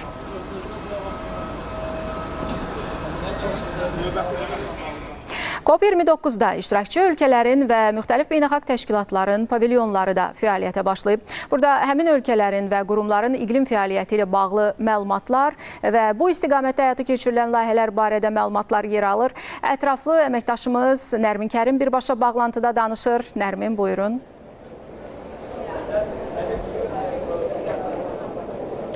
Hər vaxtınız xeyir olsun. Bir daha hər birinizi BMT-nin iqlim dəyişikliyi üzrə çərçivə konvensiyasının tərəflər konfransının 29-cu sessiyasından hər birinizi salamlayırıq. Hal-hazırda sammitin keçirildiyi əraziyə daxil olan mavi zonadayıq və burada bu cür ölkələrin təmsil olunduğu pavilyonlar da var. Amma pavilyonlardan danışmadan öncə iki zonanın, yəni biz öncəki efirlərimizdə də qeyd etmişdik ki, burada ərazi iki zonaya bölünür, yaşıl və mavi zonalar. Bunların bir-birindən fərqindən danışmaq istərdim. Yaşıl zonada müxtəlif maraqlı tərəflərin, dövlət və özəl sektor, media işçiləri, alimlər, gənclər, yerli icmalar, qeyri-hökumət təşkilatları, vətəndaş cəmiyyəti və rəsmi mavi zona nümayəndələrini də əhatə edən geniş iştirakçı auditoriyasının bir araya gələ biləcəyi, ünsiyyət qura biləcəyi ərazidir və orada toplana bilirlər. Eyni zamanda mavi zonada var ki, hal-hazırda biz mavi zonadayıq və COP29 çərçivəsində keçirilən bütün rəsmi sessiyalar, iclaslar, paralel tədbirlər və mətbuat konfransları məhz bu mavi zonada həyata keçirilir və ümumiyyətlə bu ərazidə 26 görüş otağı mövcuddur. Eyni zamanda yan tədbirlər üçün 9 görüş otağı mövcuddur. Eyni zamanda qeyd edeyim ki, iştirakçılar burada öz görüşlərini həyata keçirə bilirlər və bu cür qeyd etdiyim kimi xüsusi pavilyonlar da var ki, 155 pavilyonun olması burada gözlənilir və ölkələr burada təmsil olunurlar. Nəinki ölkələr, eyni zamanda beynəlxalq təşkilatlar və beynəlxalq universitetlər burada təmsil oluna bilirlər. Buraya yaxınlaşıb müxtəlif məlumatlar almaq mümkündür. Hələ ki, burada pavilyon ərazisində iştirakçılar yerləşməkdədir. Burayla bağlı ətraflı məlumatları digər efirlərdə nəzərinizə çatdırmağa çalışacağıq. Hələlik bizdən bu qədər. Yenidən sözü studiyaya ötürürük. Təşəkkür edirəm sizə, Nərmin əməkdaşımız Nərmin Kərim COP29-da sərgilənən pavilyonlarla bağlı bizə məlumatları çatdırırdı. Yaşıl zonada xalis sıfır karbon emissiyası istiqamətində COP29-un dayanıqlı gələcək naminə tərəfdaşlıqları mövzusunda tədbir keçirilib. COP29 sədrliyi tərəfindən təşkil olunan panel sessiyada COP29-un iqlim fəaliyyəti üzrə təşəbbüsləri müzakirə edilib, tullantıların düzgün idarə olunması, bərpa olunan enerji həlləri, ekoloji cəhətdən təmiz texnologiyalar, istixana effekti yaradan qaz emissiyalarının azaldılması kimi mühüm mövzular barədə fikir mübadiləsi aparılıb. Hal-hazırda 240 megawatt günəş elektrik stansiyası artıq şəbəkədədir və yaxın 2 il ərzində, 3 il ərzində biz 1850 megawatt yaşıl enerji, yəni bərpa olunan enerji mənbələrindən və bu özəl investorlar tərəfindən tikilən mənbələrdən enerji gözləyirik və Azərenerji olaraq çox ciddi bir işlər görür ki, yəni şəbəkənin hazırlıq işləri görülür ki, yaşıl enerjini qəbul edib və ötürə bilər. Qlobal ekoloji problemlərə Azərbaycanda da diqqət yetirilir və dünyada təşviq edilən dayanıqlıq siyasəti özündə karbon emissiyalarını minimuma indirmək və təbii resurslardan səmərəli istifadəni maksimuma çatdırmaqdan ibarətdir və COP29-un yaşıl zonasında Ağşəhər pavilyonu da fəaliyyət göstərir. Əməkdaşımız Röya Qarabağlı hazırda birbaşa bağlantıda bizə məlumatları çatdırır. Röya. Bəli, COP29 çərçivəsində yaşıl zonada pavilyonlarla yanaşı müxtəlif ölkələrin təqdim etdiyi məhz texnologiya eyni zamanda əl işləri, həmçinin təbiətin mühafizəsi istiqamətində görülən işlərin təqdimatı ilə yanaşı tədbirlər də keçirilməkdədir. Elə hazırda da bir neçə dəqiqə öncə tədbir keçirildi sıfır emissiyalı karbon mövzusunda və bununla bağlı biz ətraflı məlumatı qonağımızdan alaq. Qonağımız COP29-un dayanıqlı üzrə mütəxəssisi Marina Olşanskayadır. Sualımızı yönləndirək. Hello, welcome to Azerbaijan. And what can you say about or think about held by Azerbaijan COP29? Thank you very much for your warm welcome. Indeed, today we have discussed the sustainability measures at the COP29 and how we intend to reach net zero emissions for the event itself. So we focused on discussing how the renewable energy can be used to power the venue, the stadion and the temporary venue that's been constructed, the waste management practices, and we're grateful we had partners from Temishekar, Baku Waste Management Company, and Azar Energy, our supplier of green energy for the site. So with these partnerships at hand, we really can claim that in terms of operational carbon footprint, the venue is zero carbon because we are relying totally on clean energy, and our also policy of zero waste can be implemented with the support of Temishekar. How can you evaluate this and discuss?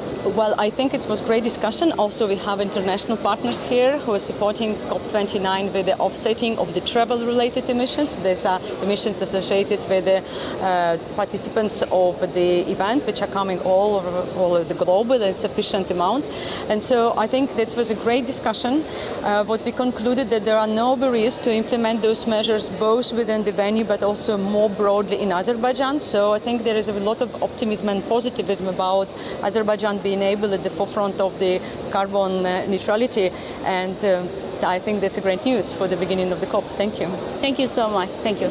Qeyd edim ki, müsahibim COP29 üzrə dayanıqlı üzrə mütəxəssisi Marina xanım idi. O qeyd etdi ki, hazırda onlar müzakirə etdiyi mövzu sıfır karbon emissiyası üzərində oldu və təbii ki, bu problemin həlli yolu istiqamətində yaşıl enerjiyə keçid əsas məqsəddir ki, hansı ki, alternativ enerji mənbələrindən istifadə edilməsi vacib nüanslardan biridir və Azərbaycanda da bu baxımdan müxtəlif sahələrdə işlər görülməkdədir. Alternativ enerjiyə keçid, yaşıl enerjiyə keçid istiqamətində. İkinci sualımız isə təbii ki, ondan ibarət oldu ki, yekunda yəni nəticələr onları qane edirmi? Nə düşünür bu barədə?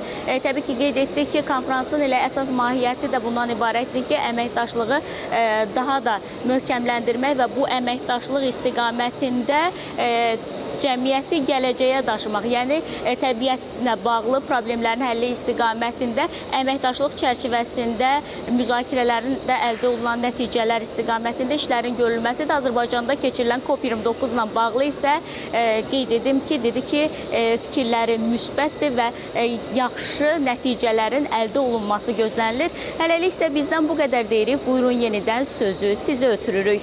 Təşəkkür edirəm sizə Röya məlumatlarınız üçün. COP29-da müzakirə olunan ən mühüm mövzulardan biri yaşıl enerji ilə bağlıdır. Desək yanılmarıq. Belə ki, yaşıl enerjiyə keçid bugünün ən başlıca məqsədidir və ölkəmizdə də bu sahə üzrə mühüm layihələr həyata keçirilir. Mövzunun davamını birbaşa bağlantıda olan əməkdaşımız Kamil Eldaroğlu çatdıracaq. Kamil, sizi də eşidək. Buyurun.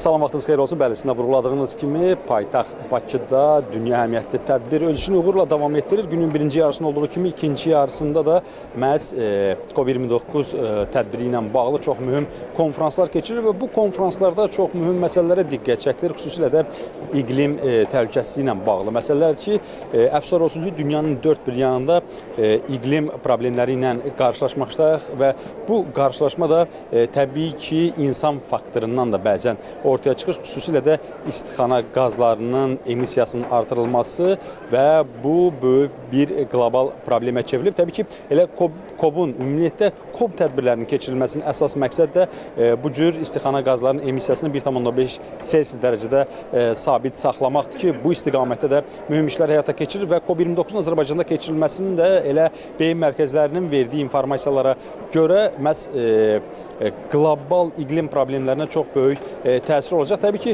bugün günümüzdə biz eyni zamanda bərpa olunan enerjilərlə də daha çox vaxt ayıra bilirik və onları müşahidə edə bilirik. Çünki Azərbaycan da bərpa olunan enerji sahəsində uğurlara imza atır və təbii ki, studiyamızın qonağı da var. Qonağımız isə məhz Senegalın bərpa olunan enerji üzrə mütəxəssisi Əlhacı Dibrilli.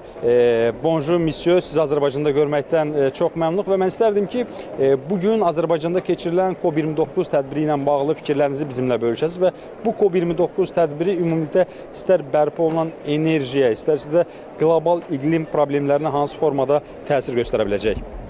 Bonjour monsieur, soyez bienvenue en Azerbaïdjan, je vous salue ici. Et ma question, qu'est-ce que vous attendez de cette compétition de COP29 et d'autre part, le rôle de l'énergie renouvelable dans la lutte contre le réchauffement climatique? Bonjour, merci d'abord pour cette invitation à me donner l'opportunité de m'exprimer. Je suis très content donc d'être avec vous. Comme vous l'avez dit, effectivement, je suis un expert en énergie renouvelable et les énergies renouvelables jouent un rôle très important pour réduire donc les émissions. Et moi, en tant qu'expert dans ce domaine, on se dit bon, quand même, en les utilisant, on arrivera beaucoup quand même à réduire les émissions si nous voulons vraiment atteindre cet objectif de 1,5 degré en 2030. Deyir ki, mən bərpa olunan enerji üzrə mütəxəssisəm və bərpa olunan enerjilərin iqlim dəyişiklikləri ilə mübarizədə qlobal istimənin qarşısını almaqda rolu çox böyükdür. Çünki bu bərpa olunan enerjiyə keçidlə biz gələcəkdə iqlim fəsadlarının da qarşısını kifayət qədər ala bilərik. Bugün Azərbaycan bərpa olunan enerji sayəsində də çox böyük uğurlara imza atır və artıq ölkəmiz də bərpa olunan enerji ilə bağlı öz uğurlarını ardıcıl olaraq bir sıraya düzməkdədir. Ümumilikdə dünyada bu istiqamətdə işlərin aparılması üçün COP29 tədbirinin hansı töhfələr ola bilər? L'Azerbaïdjan a fait une grande contribution pour les énergies renouvelables. Et à votre avis, quel sera l'effet positif de COP29 en domaine de cette matière dans l'élargissement de l'application des énergies renouvelables? Bon, c'est vrai que nous avons été beaucoup surpris de voir comment est-ce que l'Azerbaïdjan a vraiment développé ses énergies renouvelables, a mis en place beaucoup de systèmes, beaucoup d'installations solaires. Et c'est vrai que ça aide beaucoup à diminuer. Et c'est vrai que ça, d'autre part, ce qu'il faut savoir, ça permet vraiment d'avoir ce qu'on appelle une vraie transition aussi. Parce que l'Azerbaïdjan, on l'a vu, ils ont utilisé l'argent du pétrole et du gaz pour mettre en place des systèmes à énergie renouvelable très développés dans le pays. Et ça, c'est très important. Et je pense que pour nous, pays africains du Sénégal, qui sommes en train de développer aussi le pétrole, qui sommes en train de produire du gaz, nous voulons apprendre aussi de l'Azerbaïdjan comment, à travers ce mécanisme, utiliser l'argent du pétrole et du gaz pour quand même développer les énergies renouvelables et compenser un peu donc les émissions. Və bizim üçün Azərbaycanda enerji, günəş batareyaları, çox saylı günəş panellərini görməyimiz gözlənilməz oldu. Biz bilirdik ki, Azərbaycan tarix boyu neft və qaz ölkəsi olub. İndi isə biz buradakı baş səfərimizdə gördük ki, Azərbaycan neft və qazdan əldə edilən gəlirləri bərpa olan enerjiyə yönəldir və bu da gələcək üçün, keçid üçün çox böyük addımdır. Və biz özümüz də Senegal ölkə, Afrika ölkəsi olaraq gələcək neft və qaz istehsal edirik və istəyirik biz də Azərbaycanın təcrübəsindən yararlanaq və neft və qazdan irəli əldə edilmiş gəlirləri bərpa olunan enerji sahəsinə yönəldək. Son sual, bu günləri Afrika ölkələrində də biz qlobal iqlim problemləri ilə qarşılaşırıq və bu iqlim problemlərinin aradan qaldırılması istiqamətində COP29-un hansı təsirli imkanlar ola bilər? La dernière question, les pays africains se sont heurtés des problèmes climatiques. Et à votre avis, quel sera le rôle pour franchir ces problèmes? Bon, c'est vrai que nous avons été tous confrontés, surtout ces derniers temps, à des problèmes climatiques très intenses. Vraiment, dans tout le Sahel, on a eu par exemple des inondations, beaucoup de problèmes. Aujourd'hui, vraiment, nous avons besoin d'être aidés, d'être appuyés. D'abord dans le cadre de la mise en œuvre de ce fonds pour les pertes et dommages, et d'autre part aussi dans le cadre de la transition juste. En quoi faisant? En nous aidant à mettre en place des mécanismes qui nous permettent donc de renforcer les capacités des Africains, d'autre part aussi à faire des transferts de technologies pour que les technologies climatiques existantes dans le Nord puissent être à notre disposition pour que nous puissions quand même nous adapter, et d'autre part aussi se dire comment développer une solidarité internationale de sorte quand même que les autres pays mettent en place de l'argent, des fonds qui nous permettront quand même de compenser toutes ces dommages, toutes ces pertes que nous subissons à travers l'utilisation ou bien à travers quand même les effets des changements climatiques. Doğru buyurursunuz ki, Afrika ölkələri bugün iqlim problemlərindən çox əziyyət çəkir, şiddətli istilərlə yanaşı çox sayda daşqınlar müşahidə olunur və biz bununla mübarizə aparmağa məcburuq. Bununla belə bizim COP29 tədbirindən gözlədiyimiz odur ki, bizim kimi ölkələrdə, xüsusən Afrika ölkələrinə müəyyən yardımlar edilməklə yanaşı texnologiya transferləri də həyata keçirilsin. Çünki bərpa olunan enerji texnologiyaları bir çox ölkədə var, amma yenə də buna əl çatmaz ölkələr də mövcuddur. Merci, monsieur. Merci beaucoup. Merci. Və qeyd edim ki, elə Azərbaycanda keçirilən COP29 tədbirində əsas məqsədlərindən biri iqlim problemlərindən əziyyət çəkən ölkələrə yardım etmək və onlarda olan bu cür problemlərin qarşısını müəyyən formada qabaqlamaqdır, almaqdır və bu istiqamətdə də COP29 tədbirinin təbii ki, töhfələri olduqca böyük olacaq. Media zonadan, COP-un keçildiyi məkandan bu saata hələlik təqdim edəcəyim informasiyalar bu qədər. Növbəti bağlantılarımızda da biz sizə təfsilatlı məlumatları çatdırmağa çalışacağıq. Buyurun, söz sizdədir. Təşəkkür edirəm sizə Kamil. Əməkdaşımız Kamil Eldaroğlu Senegaldan olan qonağı ilə yaşıl enerjiyə keçidlə bağlı mövzunu birgə müzakirə etdilər və son dəqiqə məlumatını diqqətinizə çatdırırıq. Prezident İlham Əliyev Serbiya Respublikasının prezidenti Aleksandr Vučić ilə görüşüb. Bununla bağlı hazırlanan geniş reportaja bugünkü proqramımızda baxa bilərsiniz. Dünyanın 100-dən çox ölkəsindən nümayəndələrin iştirak etdiyi COP29-da iqlim dəyişikliklərinin yaratdığı problemlər, onların həlli yolları kimi mövzular müzakirə mövzusudur. Fərqli qitələrdə müxtəlif ölkələri təmsil edən mütəxəssislər öz fikirlərini, təkliflərini irəli sürür, vəziyyətdən çıxış yolları axtarırlar. Mövzunu davam etdirmək üçün indi biz əməkdaşımız Orxan Qayıbova bağlanırıq. Orxan, buyurun.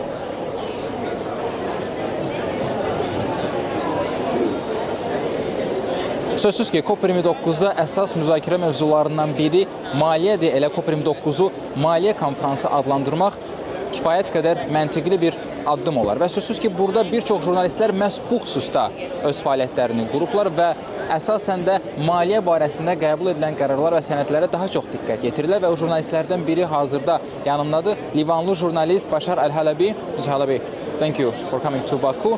And so, primarily focus of your work here is the financial side of the COP29. What are your expectations? Because everybody calls COP29 as a financial COP here in Azerbaijan, so, and not only in Azerbaijan but also in the world. So what are your expectations in this regard? First of all, thank you, and thank you for hosting me. This has been, so far, it's still day one, but it's been a great COP. Organization is amazing. And as you said, this COP is dubbed as the Finance COP. The main idea nowadays in this COP is to actually bring everyone together in order to anyway reach a deal over the amount that should be allocated on a yearly basis to fund the energy transition. We used to have an agreement that would say developed countries should pay developing countries around $100 billion per year to finance this transition. Nowadays, this money is not enough anymore, and the number or the amount that's being discussed is trillions of dollars. So negotiations right now are focusing on this, how much money should be allocated on a yearly basis by developed and developing countries in order to fund this energy transition. Towards the end of this COP, we will find out, and hopefully we get there. How would you evaluate the conditions that were created for journalists here in Baku? I mean, it's been good. I'm interviewing whoever I need to interview. It's been going great, and yeah, that's it. What about the technical equipment? Everything, yeah, is also good. This is not my first COP, so it really matches all the other COPs from before.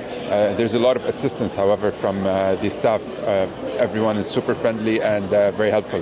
Thank you very much. Thank you. I appreciate it. Qonağımın sözlərinə görə sözsüz ki, bu COP əsasən də maliyyə COP-udur və maliyyə istiqamətinə atılan addımlara bura böyük diqqət yetirilir.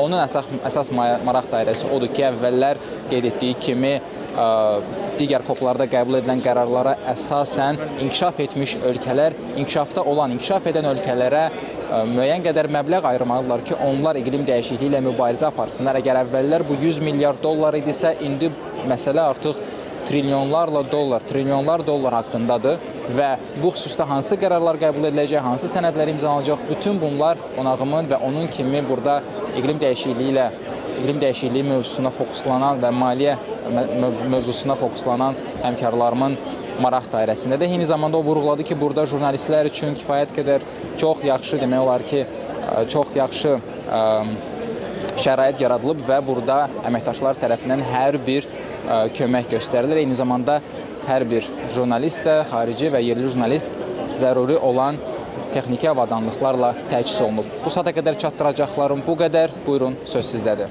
Təşəkkür edirəm sizə. Orxan, bəli, elə əməkdaşlarımızın həmsöhbəti olduğu qonaqların da qeyd etdiyi kimi COP29-da Azərbaycanın irəli sürdüyü təşəbbüslər təqdirə layiqdir. Onların arasında ən vacibi isə iqlim və sülhdür. İtaliyanın iqlim dəyişmələri ilə mübarizə üzrə xüsusi nümayəndəsi Francesco Carvaro AZTV xəbərə müsahibəsində belə deyib. Böyük Britaniyalı mütəxəssis Patrick Johnson Brown isə COP çərçivəsində əldə edilən irəliləyişləri qoruyub saxlamağın zəruriliyindən danışıb. Braziliya, Baham adaları, Maldiv kimi ölkələri təmsil edən rəsmi şəxslər də Bakıdakı sammitdən gözləntiləri böyükdür.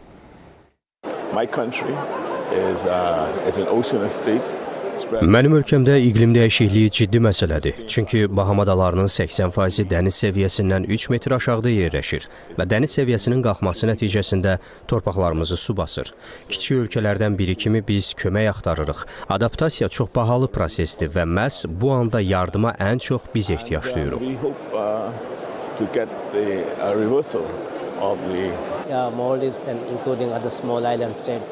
Maldiv və digər kiçik ada dövlətləri olaraq adaptasiya üçün nə etməli olduğumuzu bilirik. Lakin ən vacibi maliyyələşmədir. Bizim inkişaf etmiş ölkələrin itki və ziyanın aradan qaldırılması üçün maliyyələşməni təmin etməsinə ehtiyacımız var. Çünki bizim iqtisadiyyatımız ətraf mühitdən asılıdır. İnanırıq ki, Bakıda keçirilən bu konferans dönüş nöqtəsi olacaq. İnkişaf etmiş ölkələr iqlim fondlarına daha çox vəsait ayıracaq.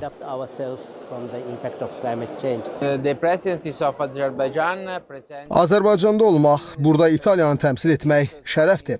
COP-un başlaması, insanlarla görüşmək hər zaman həyəcanlı əhval-ruhiyyə yaradır. Bu insanlar iqlim dəyişikliyi ilə mübarizədə həqiqətən bir iş görmək istəyirlər. Azərbaycan tədbirdə 14 təşəbbüs irəli sürüb. Onların arasında yaşıl texnologiyalar, su ehtiyatları, turizm və sairə sahələrlə bağlı təkliflər yer alıb. Ancaq onların arasında ən vacibi iqlim və sülhdür. Bu təklifin əsas məğzi iqlimlə dünyadakı münaqişələr arasındakı əlaqədir. Çünki iqlim dəyişikliyi olanda su, qida və torpaq kimi vacib ehtiyatlar azalır. Bu isə miqrasiyaya və bir çox münaqişələrə gətirib çıxarır. Biz iqlim böhranını həqiqətən həll edə biləcək ambisiyalı siyasət görmək istəyirik. Sizcə, Paris sazişi ilə bağlı yekun qərarlar Bakıda qəbul ediləcək? Bu konferansda geri addım atmamağımız vacibdir. Əsas məsələ budur. Əldə edilənləri qoruyub saxlamaq və daha yüksək hədəflərə çatmaq üçün real işlər görülməlidir. Azərbaycanın heyrətamiz qonaqpərvərliyi və insanları bizi valeh edib. Hər şey haqqında təəssüratlarımız əladır. Deyərdim ki, bu konferansın əsas məqsədi olan yeni fəal hədəfin razılaşdırılması ilə bağlı gözləntilərimiz özünü doğrultdu. Həmçinin Paris razılaşmasının bütün istiqamətləri üzrə də hansısa qərarların qəbul ediləcəyi barədə olduqca xoş məram hiss edirik.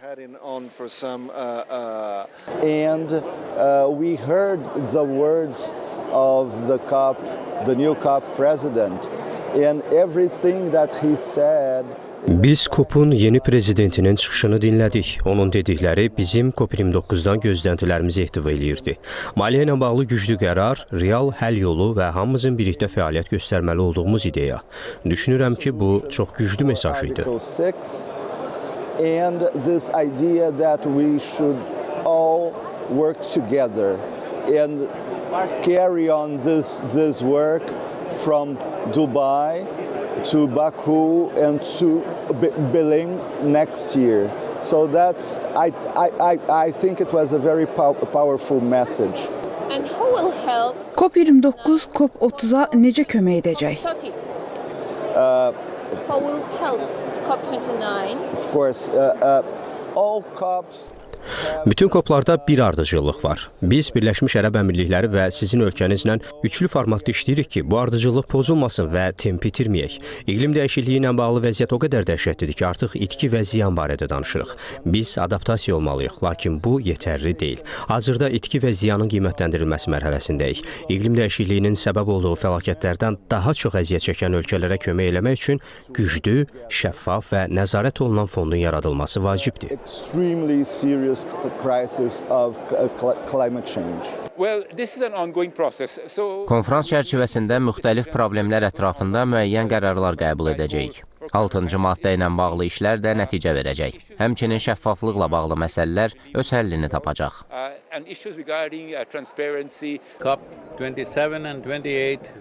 Əvvəlki COP-larda torpaq nəmlənməsi məsələsi haqqında ətraflı müzakirələr aparmışıq. Torpaq insanların həyatı üçün çox vacib amildir. Bu, böyük faciədir və bir çox ölkədə belə problem yaşanır. Əgər biz vaxtında düzgün mübarizə üsulu seçməsək, sonra çox gec olacaq. Ümid edirəm, düzgün təhlil və tədqiqat nəticəsində biz irəliləyişə nail olacağıq. COP29 iqlim konfransında ən böyük nümayəndə heyəti ilə təmsil olunan ölkələr arasında şübhəsiz ki, qardaş Türkiyə də var. Bakıdakı sammitə böyük önəm verən rəsmi Ankara iqlim dəyişikliyi ilə mübarizədə hansı öhdəliyi götürəcək? Bax, bu haqda bizimlə birbaşa bağlantıda olan Ankaradakı xüsusi müxbirimiz Yalçın Tahiroğlu'dan öyrənəcək. Yalçın, eşidirik sizi, buyurun.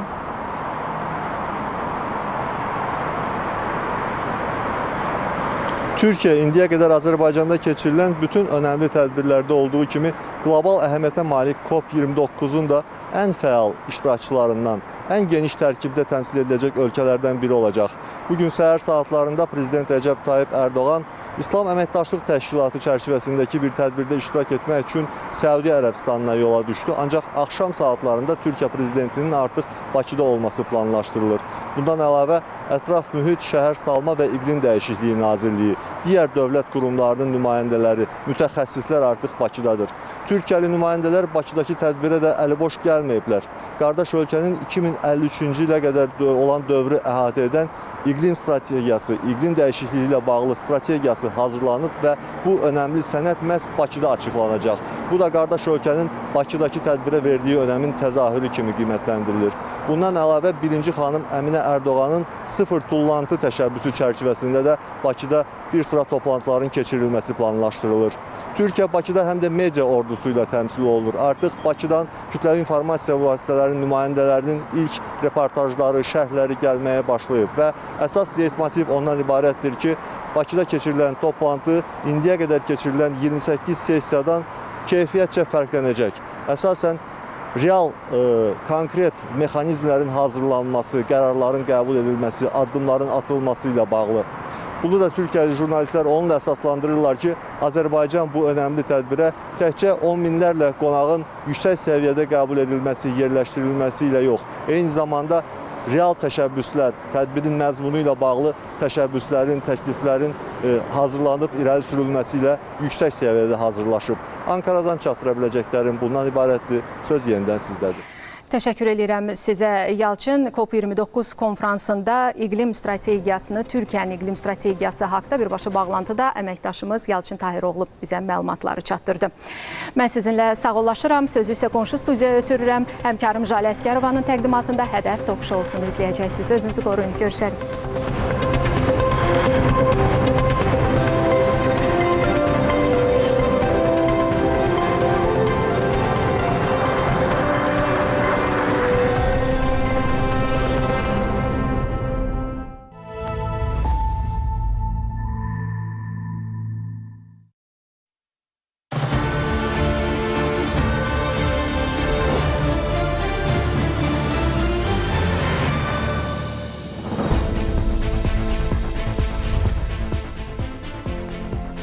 Hədəfin canlı efirində müzakirələrimiz davam edir. Xoş gördük sizləri, hörmətli tamaşaçılar. Bəli, yaşıl dünya naminə həmrəy olaq. Bugün bütün dünya Azərbaycanın bu çağırışlarına həmrəydir.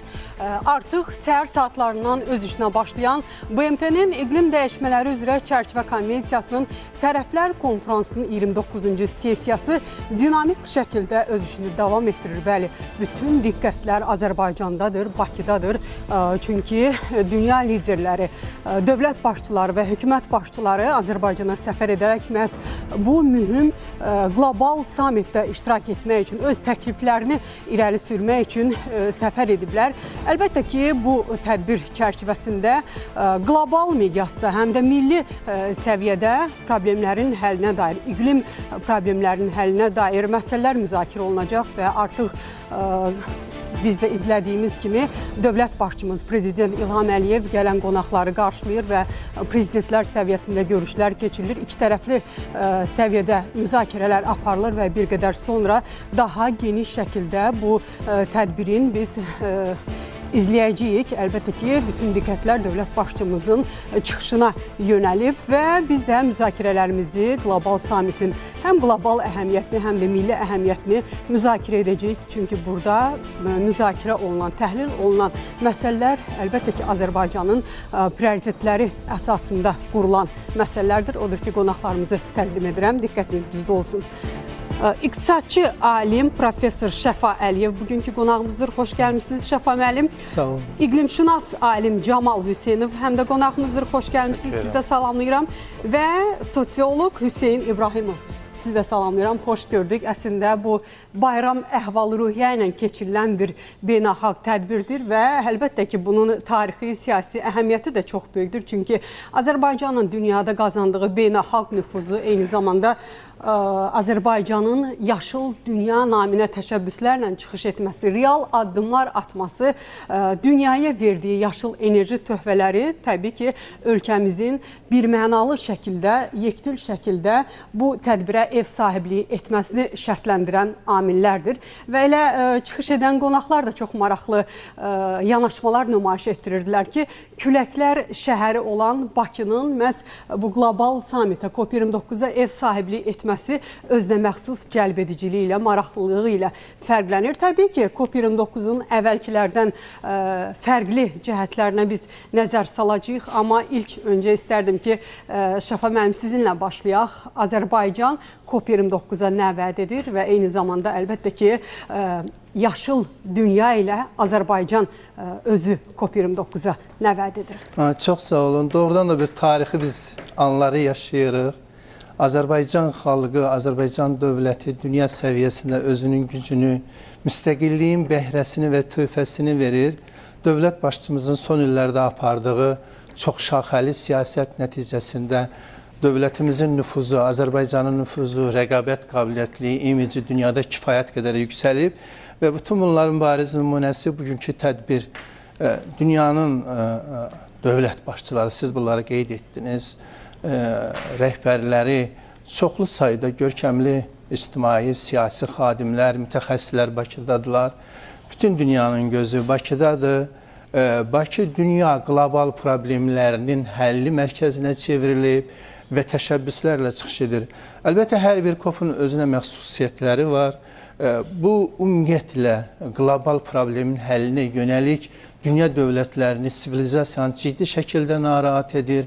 Sivilizasiyanın qarşısında duran milli problemlər bir yana, amma qlobal problemlər tamamilə fərqli və həlli üçün o qədər çox şaxəli yanaşmalar, mexanizmlər, dünya dövlətlərinin səylərini, məsuliyyətini tələb edir ki, bunun ətrafında gərək çoxlu sayda təşəbbüslərlə yanaşı prinsipiallıq olsun. Dünyanın siyasətini dərk edən, dünyanın problemlərini öz dövlətinin problemi kimi qəbul edən, öz millətinin, sivilizasiyanın problemini özünün problemi kimi qəbul edən yanaşmalar lazımdır. Məhz Azərbaycan COP29-a yanaşmalarında bunları özündə ehtiva edir. İlk növbədə uzun illər ərzində söhbəti gedən, yəni qlobal problemlərin həllinə, iqlim dəyişiklikləri ilə bağlı mənfi fəsadların aradan qaldırılmasına maddi dəstək, maliyyə dəstəyi, maliyyə investisiya dəstəyi Azərbaycan bu məsələni də ilk dəfə olaraq qaldırıb ki, bəli, maliyyə problemləri həm də maliyyə kopu adlandırmaq olar. Maliyyə demək olar ki, irəli sürülən təşəbbüslərin əksəriyyətinin kökündə maliyyə və investisiya mexanizmləri var, təşviqlər var, dövlətlərin bu işə məsuliyyəti var. İlk növbədə digər tərəfdən qlobal problemlərin həllinə yanaşmalarda hər bir dövlət özünün gücünə uzun illər ərzində, əsrlər ərzində əldə etdiyi resurslara, kapitala uyğun hərəkət etməyin məsuliyyəti var ortada. Bu çox ciddi bir məsələdir. Təəssüflər olsun ki, dünya dövlətləri müəyyən təbəqələşməyi çoxdan baş verib. İnkişaf etmiş ölkələr, texnoloji baxımdan inkişaf etmiş ölkələr, dünya resurslarını özündə cəmləşdirən iri super dövlətlər, maliyyə resurslarının özündə bunun məsuliyyəti var. Dünya hamının evidir. Dünya təkcə ayrı-ayrı millətlərə məxsus deyil. Bütün dünya dövlətləri gərək bunun məsuliyyətini dərk edə. Dünyanın qlobal şirkətləri... O qlobal güclərin siz deyirsiniz, məsuliyyəti var. Onlar özləri bu məsuliyyətdən yayınaraq məhz böyük təhlükələr, təhdidlər təbiətə də yaradırlar. İstəyərəm bir-iki misal da gətirin buna. Eksistensial təhlükələr əslində bugün bəşəri bir bəlaya çevrilib. Qlobal şirkətlər əsasən hansı ölkələri təmsil edir? İqtisadi cəhətdə inkişaf etmiş ölkələri. Biz iqtisadi cəhətdə inkişaf etmiş ölkələr hazırda inkişaf yolunu seçmiş, demokratiya yolunu seçmiş və dünya sivilizasiyasına töhfələr vermək əzmində olan, öz təşəbbüsləri ilə son illərdə Azərbaycan bu təşəbbüslərin önündə gedən bir dövlətdir. Demək olar ki, həm qoşulmama hərəkatı xətti ilə, həm də digər beynəlxalq platformalarda Azərbaycan özünün enerji siyasətində, çox şaxəli enerji siyasətində, Avropa İttifaqının enerji partnyoru statusu formasında və digər mümkün formalarda həm yaşıl enerjinin təşviqi, həm yaşıl enerji infrastrukturunun yaradılması istiqamətində və eyni zamanda dünya dövlətlərinin məsuliyyətini artırmaq, resursların bölüşdürülməsində ədalətlilik prinsipini ortaya qoymaqda Azərbaycanın təşəbbüsləri artıq öndədir və dünyanın əksər dövlətləri bunu qəbul edir. Dünya xalqları böyük bir bunu düzgün bir ədalətli yanaşma kimi qəbul edir və hesab edirəm ki, COP-da bu sualların bir çoxuna... Adı da ədalətli və ambisiyalı təşəbbüslərin içərisində ədalətli yanaşma da var. Təşəbbüslərin içərisində su problemləri ilə bağlı ciddi məsələlər var. Təşəbbüslərin içərisində ümumiyyətlə resurslardan istifadədə ədalətliliyin formaları, həm də maliyyə təminatı mexanizmləri, investisiyaların qoyulması, bütün bunlar hamısı Azərbaycanın təşəbbüsləridir və biz inanırıq ki, Azərbaycanın bu təşəbbüsləri dünyada özünü nəinki doğruldacaq, geniş yayılacaq, dəstək qazanacaq və dünya öz evini, sivilizasiyanı qlobal təhlükələrdən qorumaq üçün dövlətlərin səylərini birləşdirməkdə daha çox töhfələr əldə edəcəkdir. Bəli, əlbəttə və Azərbaycan çox ciddi hazırlaşır və uzun müddət idi ki, hazırlaşırdı və elə dövlət başçımızın sərəncamı ilə 2024-cü il Yaşıl Dünya naminə ili elan olunmuşdu və bu il çərçivəsində də kifayət qədər geniş kampaniyalar həyata keçirildi, yaşıllıqların salınması, ümumiyyətlə istər Bakının külək enerjisi, istər yaşıl zonaların işğaldan azad olunmuş ərazilərdə salınması ilə həm də yaşıl enerji infrastruktur formalaşdırılır. İnvestisiya layihələri var. Biz bunlar arasında yəqin danışacağıq. Hətta ixracatçısına çevrilib yaşıl enerjinin. Çünki siz qeyd etdiniz, Avropaya interkonnektorlar vasitəsilə Azərbaycanın yaşıl enerjinin ötürülməsi ilə bağlı bu yaşıl enerji dəhlizinin üzərinə götürməyə hazırdır. Azərbaycan 2022-2026-cı illərdə işğaldan azad olunmuş əraziləri yaşıl enerji zonası elan edib. Və eyni zamanda həm Transxəzər layihəsi vasitəsilə, həm ölkəmizdə indi yaradılan yeni investisiya, yəqin ki, bunlardan biz danışacağıq. Bəli, bir qədər sonra şəfavətliklə gəlir. Yaşıl dəhliz infrastrukturunu artıq Azərbaycan qlobal səviyyədə bunun təşəbbüsü ilə çıxış edir. Bəli, kifayət qədər iqlimlə bağlı, ətraf mühitin çirklənməsi ilə bağlı təhdidlər çox böyükdür, təhlükələr, bəşəri təhlükələr çox böyükdür və Azərbaycan COP29-a ev sahibi kimi hansı konkret təkliflərlə çıxış edəcək, hansı problemlərin köklü həllinə dair biz müzakirələr və yekun nəticələr gözləyə bilərik COP29-dan? Camal May. İlk növbədə təşəkkür edirəm. Bu mötəbər tədbirin bizim ölkədə keçirilməyi böyük bir fəxarət hissidir hər kəs üçün. Çünki artıq Azərbaycan yüksək səviyyəli tədbirlərə ev sahibliyi edir və o göstərir ki, planet üçün, yer kürəsi üçün, yer kürəsinin gələcəyi üçün özünün artıq konkret qərarları var və stimul götürübdür. Bu bir COP29 ölkəsi kimi, ev sahibi kimi Azərbaycanın da müxtəlif təşrifləri olmuşdur və onlar çalışırlar ki, bizim hökumət çalışır ki, karbon emissiyasını,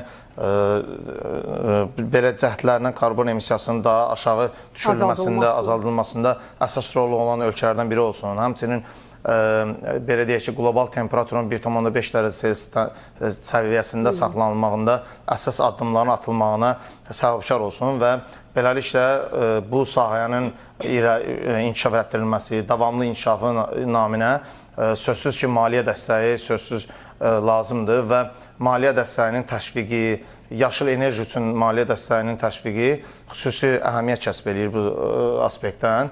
Sözsüz ki, çalışılacaq. Bu maliyyə dəstəyinin daha çox hansı istiqamətlərə yönləndirilməsi? Sözsüz ki, yaşıl enerji keçisin bugün təşviq edilməsi, iqlim dəyişikliklərinin qarşısına keçməsi də müəyyən səviyyədə temperaturun 1,5 dərəcə səviyyəsindən düşürməyinə kömək göstərəcək. Bu, ümumiyyətlə, iqlim dəyişimlərində müəyyən mitigasiya tədbirlərində xüsusi rol oynayacaq.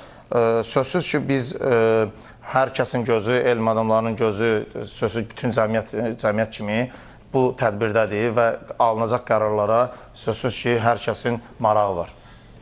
Əlbəttə və bu tədbir təbii ki, iqtisadi yönümlü və ətraf mühitin qorunmasına yönələn tədbirdir. Amma burada Azərbaycan ilk dəfə olaraq siyasi çağırışlarla da çıxış edir. Atəşkəsin elan olunması çağırışları da Azərbaycanın prioritetləri sırasındadır. O 14 təşəbbüsdən biri də məhz atəşkəslə bağlıdır. Çünki bu da təsadüfi deyil. Dünyada əslində bu problemləri yaradan ən böyük bəla elə müharibələrdir, silahların istifadə olunmasıdır, silahların yaratdığı ən təhlükəli çirkli tullantılardır ki, bunlardan da əlbəttə ki, xilas olunmağın vaxtı çatıb, sonra gec olar, necə deyərlər. Və qonşu Ermənistanda da kifayət qədər bu təhdidlər biz görmüşük və hələ də bu təhdidləri nəinki Azərbaycan üçün bütövlükdə regionda saxlamaqdadırlar. Söhbət Metsamor atom elektrik stansiyasından gedir. Halbuki kifayət qədər xəstəliklərin yaranmasına, ekologiyanın məhv olunmasına, təbii mühitin məhv olunmasına gətirən... Həm də istismar müddəti çoxdan keçmiş bir. İstismar müddəti, bəli. Əslində biz gözləyirik dünyanın lider ölkələri, Azərbaycanda iştirak edən məhz vacib təşkilatlar və dünya liderləri Ermənistana bir çağırış etsinlər. Həm sülh çağırış etsinlər, həm də bu Metsamor stansiyasının ləğvi ilə bağlı çağırışlarda biz gözləyə bilərikmi, Hüseyin mən? Çox sağ olun, Jalə xanım. Həqiqətən də burada yoldaşlar da, alimlərimiz də qeyd etdi. Çox möhtəşəm bir tədbirdir COP29-un Azərbaycanda keçirilməsi və Azərbaycanın buna ev sahibliyi etməsi məsələsi. Bilirsiniz, məsələ ondadır ki, dünya özü bu günlərin çox böyük qlobal problemlərin bir astanasındadır. Əgər biz 95-ci ildən başlayaraq birinci COP1-in tədbirinə əgər müqayisə etsək, sonra digər beynəlxalq iqlim dəyişiklikləri ilə bağlı BMT-nin bu çərçivə konvensiyası çərçivəsində keçirilən digər o ardıcılıqların müzakirəsini qeyd etsək, son nəticələrini əgər müqayisəli təhlil etsək, o zaman görərik ki, həmin dövrlərdə qəbul olunan son nəticələr, ümumiyyətlə dövlətlərin təqdim etdiyi fikirlər daha çox başlanan dünyada davam edən qlobal böhranların qarşısını almağa bir çağırışlarla yadda qalır daha çox. Nəinki onun qarşısını almaqla bağlı konkret, konseptual təkliflər paketi ilə. Və zaman keçdikcə COP tədbirləri silsiləsi artıq müasir dövrə gəlib çatdıqca dünya özünün yeni bir problemləri ilə də üzləşir. Və bu problemlər ilk növbədə onunla ibarətdir ki, dünyanın artıq elə bir mənzərəsi yaranmışdır ki, dünya dövlətləri bunu ancaq birlikdə həll etmək gücündədir. Yəni, bunu başqa cür həll etmək olmaz. Məsələn, Azərbaycan indiyə qədər COP-dan əvvəl də çox böyük sivilizasiyalar arasında dialoqla bağlı, mədəniyyətlərin dialoqu ilə bağlı ölkə başçımızın apardığı çox mütərəqqi və çox strateji siyasət böyük bir Azərbaycanı bu istiqamətlə mədəniyyətlərin bir dialoq evinə çevirdi.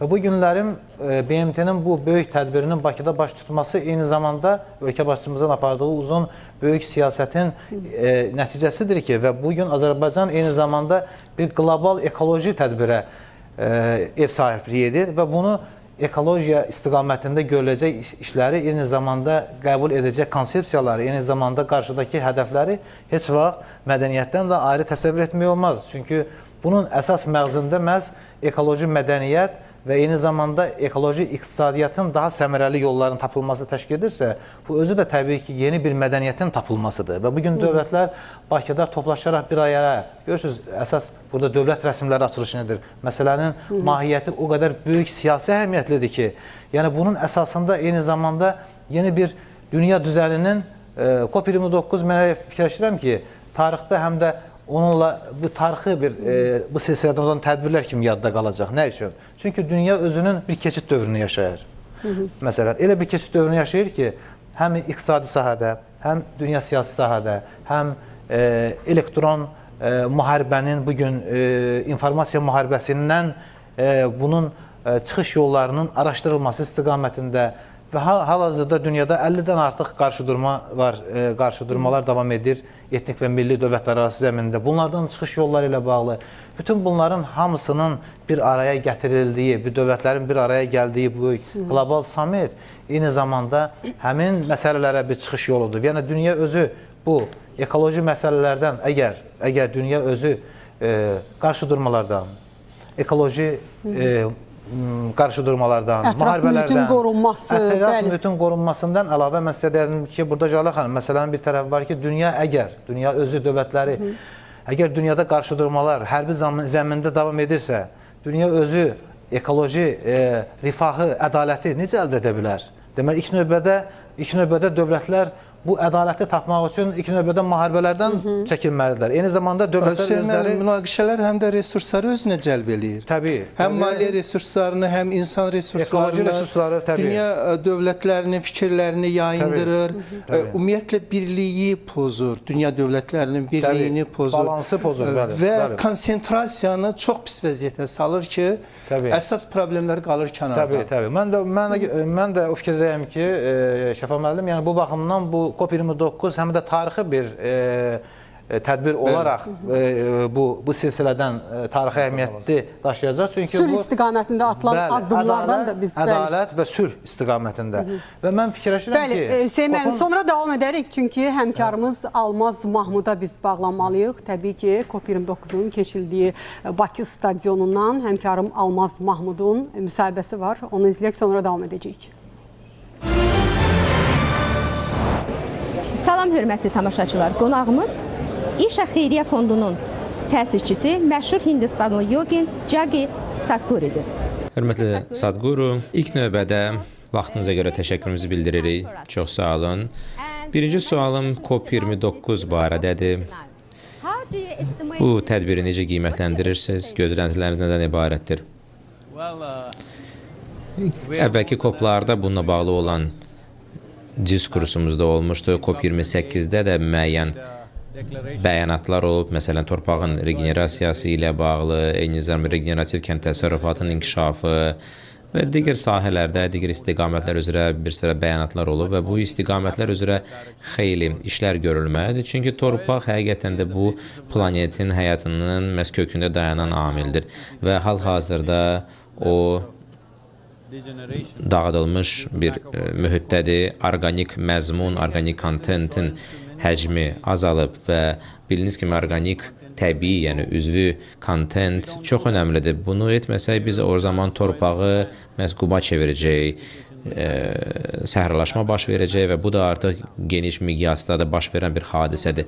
Məhz bu səbəbdən də COP29 kontekstində biz başa düşməliyik ki, demək olar ki, dünya əhalinin 50%-dən çoxusu məhz torpaqla, fermerlər, kənd təsərrüfatla məşğul olan insanlardan ibarətdir. Torpaqla düzgün şəkildə işləri qursaq, o zaman insanların 50-60%-ə qədər olan insanların həyatlarına siz həyatlarında fərq yarada bilərsiniz. Və hal-hazırda biz karbohidrat, yəni resurslara fokuslanırıq. Mən demirəm ki, bunlar önəmli deyil. Önəmlidir. Sadəcə olaraq bu istiqamətdə böyük dəyişikliklərə imza atmaq yalnız və yalnız kənd təsərrüfat vasitəsilə mümkün olacaqdır. Böyük texnoloji dəyişikliklər olmalıdır. Qabaqlayıcı texnologiya tətbiq olmalı. Heç kəs deyə bilməz ki, biz gələn il innovasiya baş verəcəkdir. İnnovasiya olacaqsa, ola bilsin ki, növbəti 10 illikdə baş verəcəkdir. Heç gələn il olmasın. Amma torpağı biz düzgün şəkildə idarə etsək, böyük bir fərq yarada bilərik. Milyonlarla kilometrlərlə torpaq, hansı ki, kənd təsərrüfat təyinatlı torpağıdır. Onlar nədir? İnsan tərəfindən idarə olunur. Lazım olan siyasətləri formalaşdırsaz, fərqli dövlətlərdə bu işi görə bilsəz, həqiqətən də çox mümkün olacaqdır 6, 8, maksimum 10 ildən sonra biz ciddi şəkildə geri dönüş edə bilərik və mən də sevinirəm ki, bu istiqamətdə yaşıl dünya naminə olan bir həmrəylik COP29-un əsas şüarlarıdır və bunu icra etmək istəyiriksə torpaqla işləməliyik. Həqiqətən də yaşıl yarpaqları gətirməliyik. Yaşıl yarpaqlar da fotosintez deməkdir. Çünki son illər ərzində biz fotosintezin əksər hissəsini itirdik. Fotosintez prosesi karbonun yaxalanması və onu yenidən torpağa yerləşdirilməsinin ən yaxşı yoludur. Məhz buna görə də karbon orada qalmalıdır. Hal-hazırda o havadadır.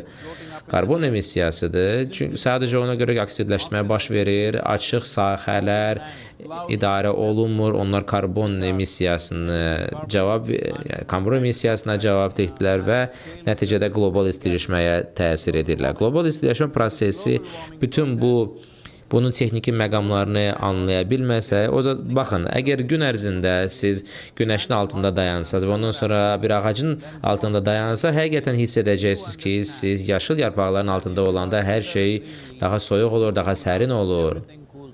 Daha çox torpaq məhz kölgəyə varmalıdır. Bu açıq şəkildə günəşin altında olmamalıdır. Və sənaye şəkildə bunu etmək lazımdır və biz də bu istiqamətdə illərdir bu işi görürük.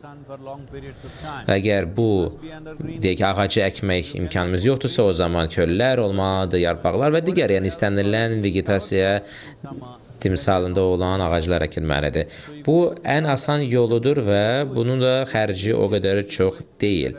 Amma bununla biz həm texnologiya ilə bunu birləşdirsək, iqlim dəyişikliyin yumuşalma və təsirin azaldılması tədbirləri bununla reallaşa bilər. Əgər doğru investisiya və doğru siyasətlər tətbiq olunsa. Yəni fermerlərə hansı dəyişikliklərdən danışa bilərsiniz? Siz bu dəyişiklikləri stimullaşdırmalısınız, təşviq etməlisiniz və bunun nəticəsində onlar onun faydalarını görəcəklər. Mən demirəm ki, bu sadəcə olaraq deyək ki, nə qədər fermerlər, biz milyonlarla fermerlərlə son illər ərzində işləmişik və onların həyatları kəskin şəkildə dəyişib, onların rifahı da, dolanışığı da artıb və üzvü kontent, orqanik olan məzmun da artmışdır və bu məsələ sadəcə hər hansı bir nəzəriyyədən getmir. Bu artıq bunu icra etmişik, böyük miqyasda etmişik. İndi isə bunu siyasət səviyyəsinə çevirmək lazımdır. Fərdi yaxud da hər hansı bir təsisata bağlı olan bir tədbirlə deyil, bütövlükdə bu bəşəriyyətə bunu eyniliklə tətbiq etmək lazımdır. Çünki baxın, bu dünyadakı olan həyat siyasi sərhədlərə rəğmən inkişaf etməlidir. Bu bir fenomendir, bu bəşəriyyətin bir təzahürüdür və bununla bağlı yəni hər hansı bir həşərat, hər hansı bir mikroorqanizm olduğu halda onlar üçün Azərbaycan, Türkiyə yaxud hər hansı bir başqa ölkə yoxdur. Bu bir planetdir, bizim yer kürəmizdir. Bu səbəbdən də biz ayağa qalxaraq siyasi müxtəlifliyə, hər hansı bir dini yaxud da ideoloji bir fərqlərə məhəl qoymadan bu işi görməliyik. Çünki fundamental olaraq bu bizik. Bu baxımından dini liderlər və icmalar bu istiqamətə nə edə bilərlər? Baxın, hər kəs bu mövzu barədə danışmağı çox sevir. İcmalar nə edə bilər? İcmaların əksəriyyəti şəhərdə yaşayırlar. Onlar ola bilsin ki, gedib mətbəxdəki olan hər hansı bir bağı düzəldə bilərlər. Amma nəticə etibarilə bu bir çıxış yolu deyil. Ən önəmli odur ki, bu bir dövlət siyasətinə qalxan bir proses olmalıdır. Yəni, bugün mənim bir firmam var və firma çox gözəl şəkildə işləyə bilər, amma növbəti nəsillər ola bilsin ki, onu etmək istəməyəcəkdir. Ona görə də əgər biz kənd təsərrüfat torpağına sahiblənmək istəyiriksə, o zaman orqanik məzmun olmalıdır. Çünki torpaq nəticədə bizim deyil. Bu, əvvəlki nəsillərdən bizə qalan bir irsdir. Bu, bizim məsuliyyətimizdir, işimizdir və bu torpağı növbəti nəsillərə canlı bir torpaq kimi ötürmək lazımdır. Sizin bir çox təlimləriniz var, iqlim dəyişikliyi barədə təlimləriniz var. Sizcə, bu istiqamətdən hansı işlər görülə bilər? Bu, sizin çıxışlarınızdan birinə aid olan bir məsələdir əslində. Baxın, iqlim dəyişikliyə, yaxud iqlimə, planetə, sanki bir akademik bir sahə kimi ona baxırıq. Yox, bu bizim dolanışımızın, yaşayışımızın əsasıdır. Bizim analarımız göydə anadan olmayıblar, onu torpaqdan gəliblər və nəticə etibarilə onlar torpağa da qayıdacaqlar. Biz onun üzərində fokuslanırıq, sonra yaşayırıq, böyüyürük, dünyamız dəyişirik və torpağa qayıdırıq. Ona görə fərqi yoxdur, siz kimsiz. Ən önəmlisi odur ki, bu canlı bir torpaqdır. Canlı torpaq dedikdə insanlar başa düşməlidirlər ki, torpaq dünyada canlı bir sistemin ən böyüyüdür. Bəli. Torpaq sağlamlığını bizə necə izah edərsiniz? Torpaq sağlamlığını əslində təmin etmək lazım deyil. Onlar nitrogen, fosfat və digər maddələrdən düşünürlər bu kontekstdə. Sadəcə torpağımızda orqanik üzvü orqanizmlər yaşamalıdır və bir ovuc torpaq 8-9 milyon orqanizmlər onun içində yaşayır. Milyonlarla orqanizmlər vardır. Belə də olmalıdır, amma hal-hazırda həmin o orqanizmlərin itkisi fenomenaldır və o çox kəskin sürətdə yox olmağa davam edir. BMT agentlikləri faktiki olaraq hal-hazırda söyləyir ki, cəmi cümlətən 40-50 meşəmiz qalıb planetdə. Təşəkkür edirəm.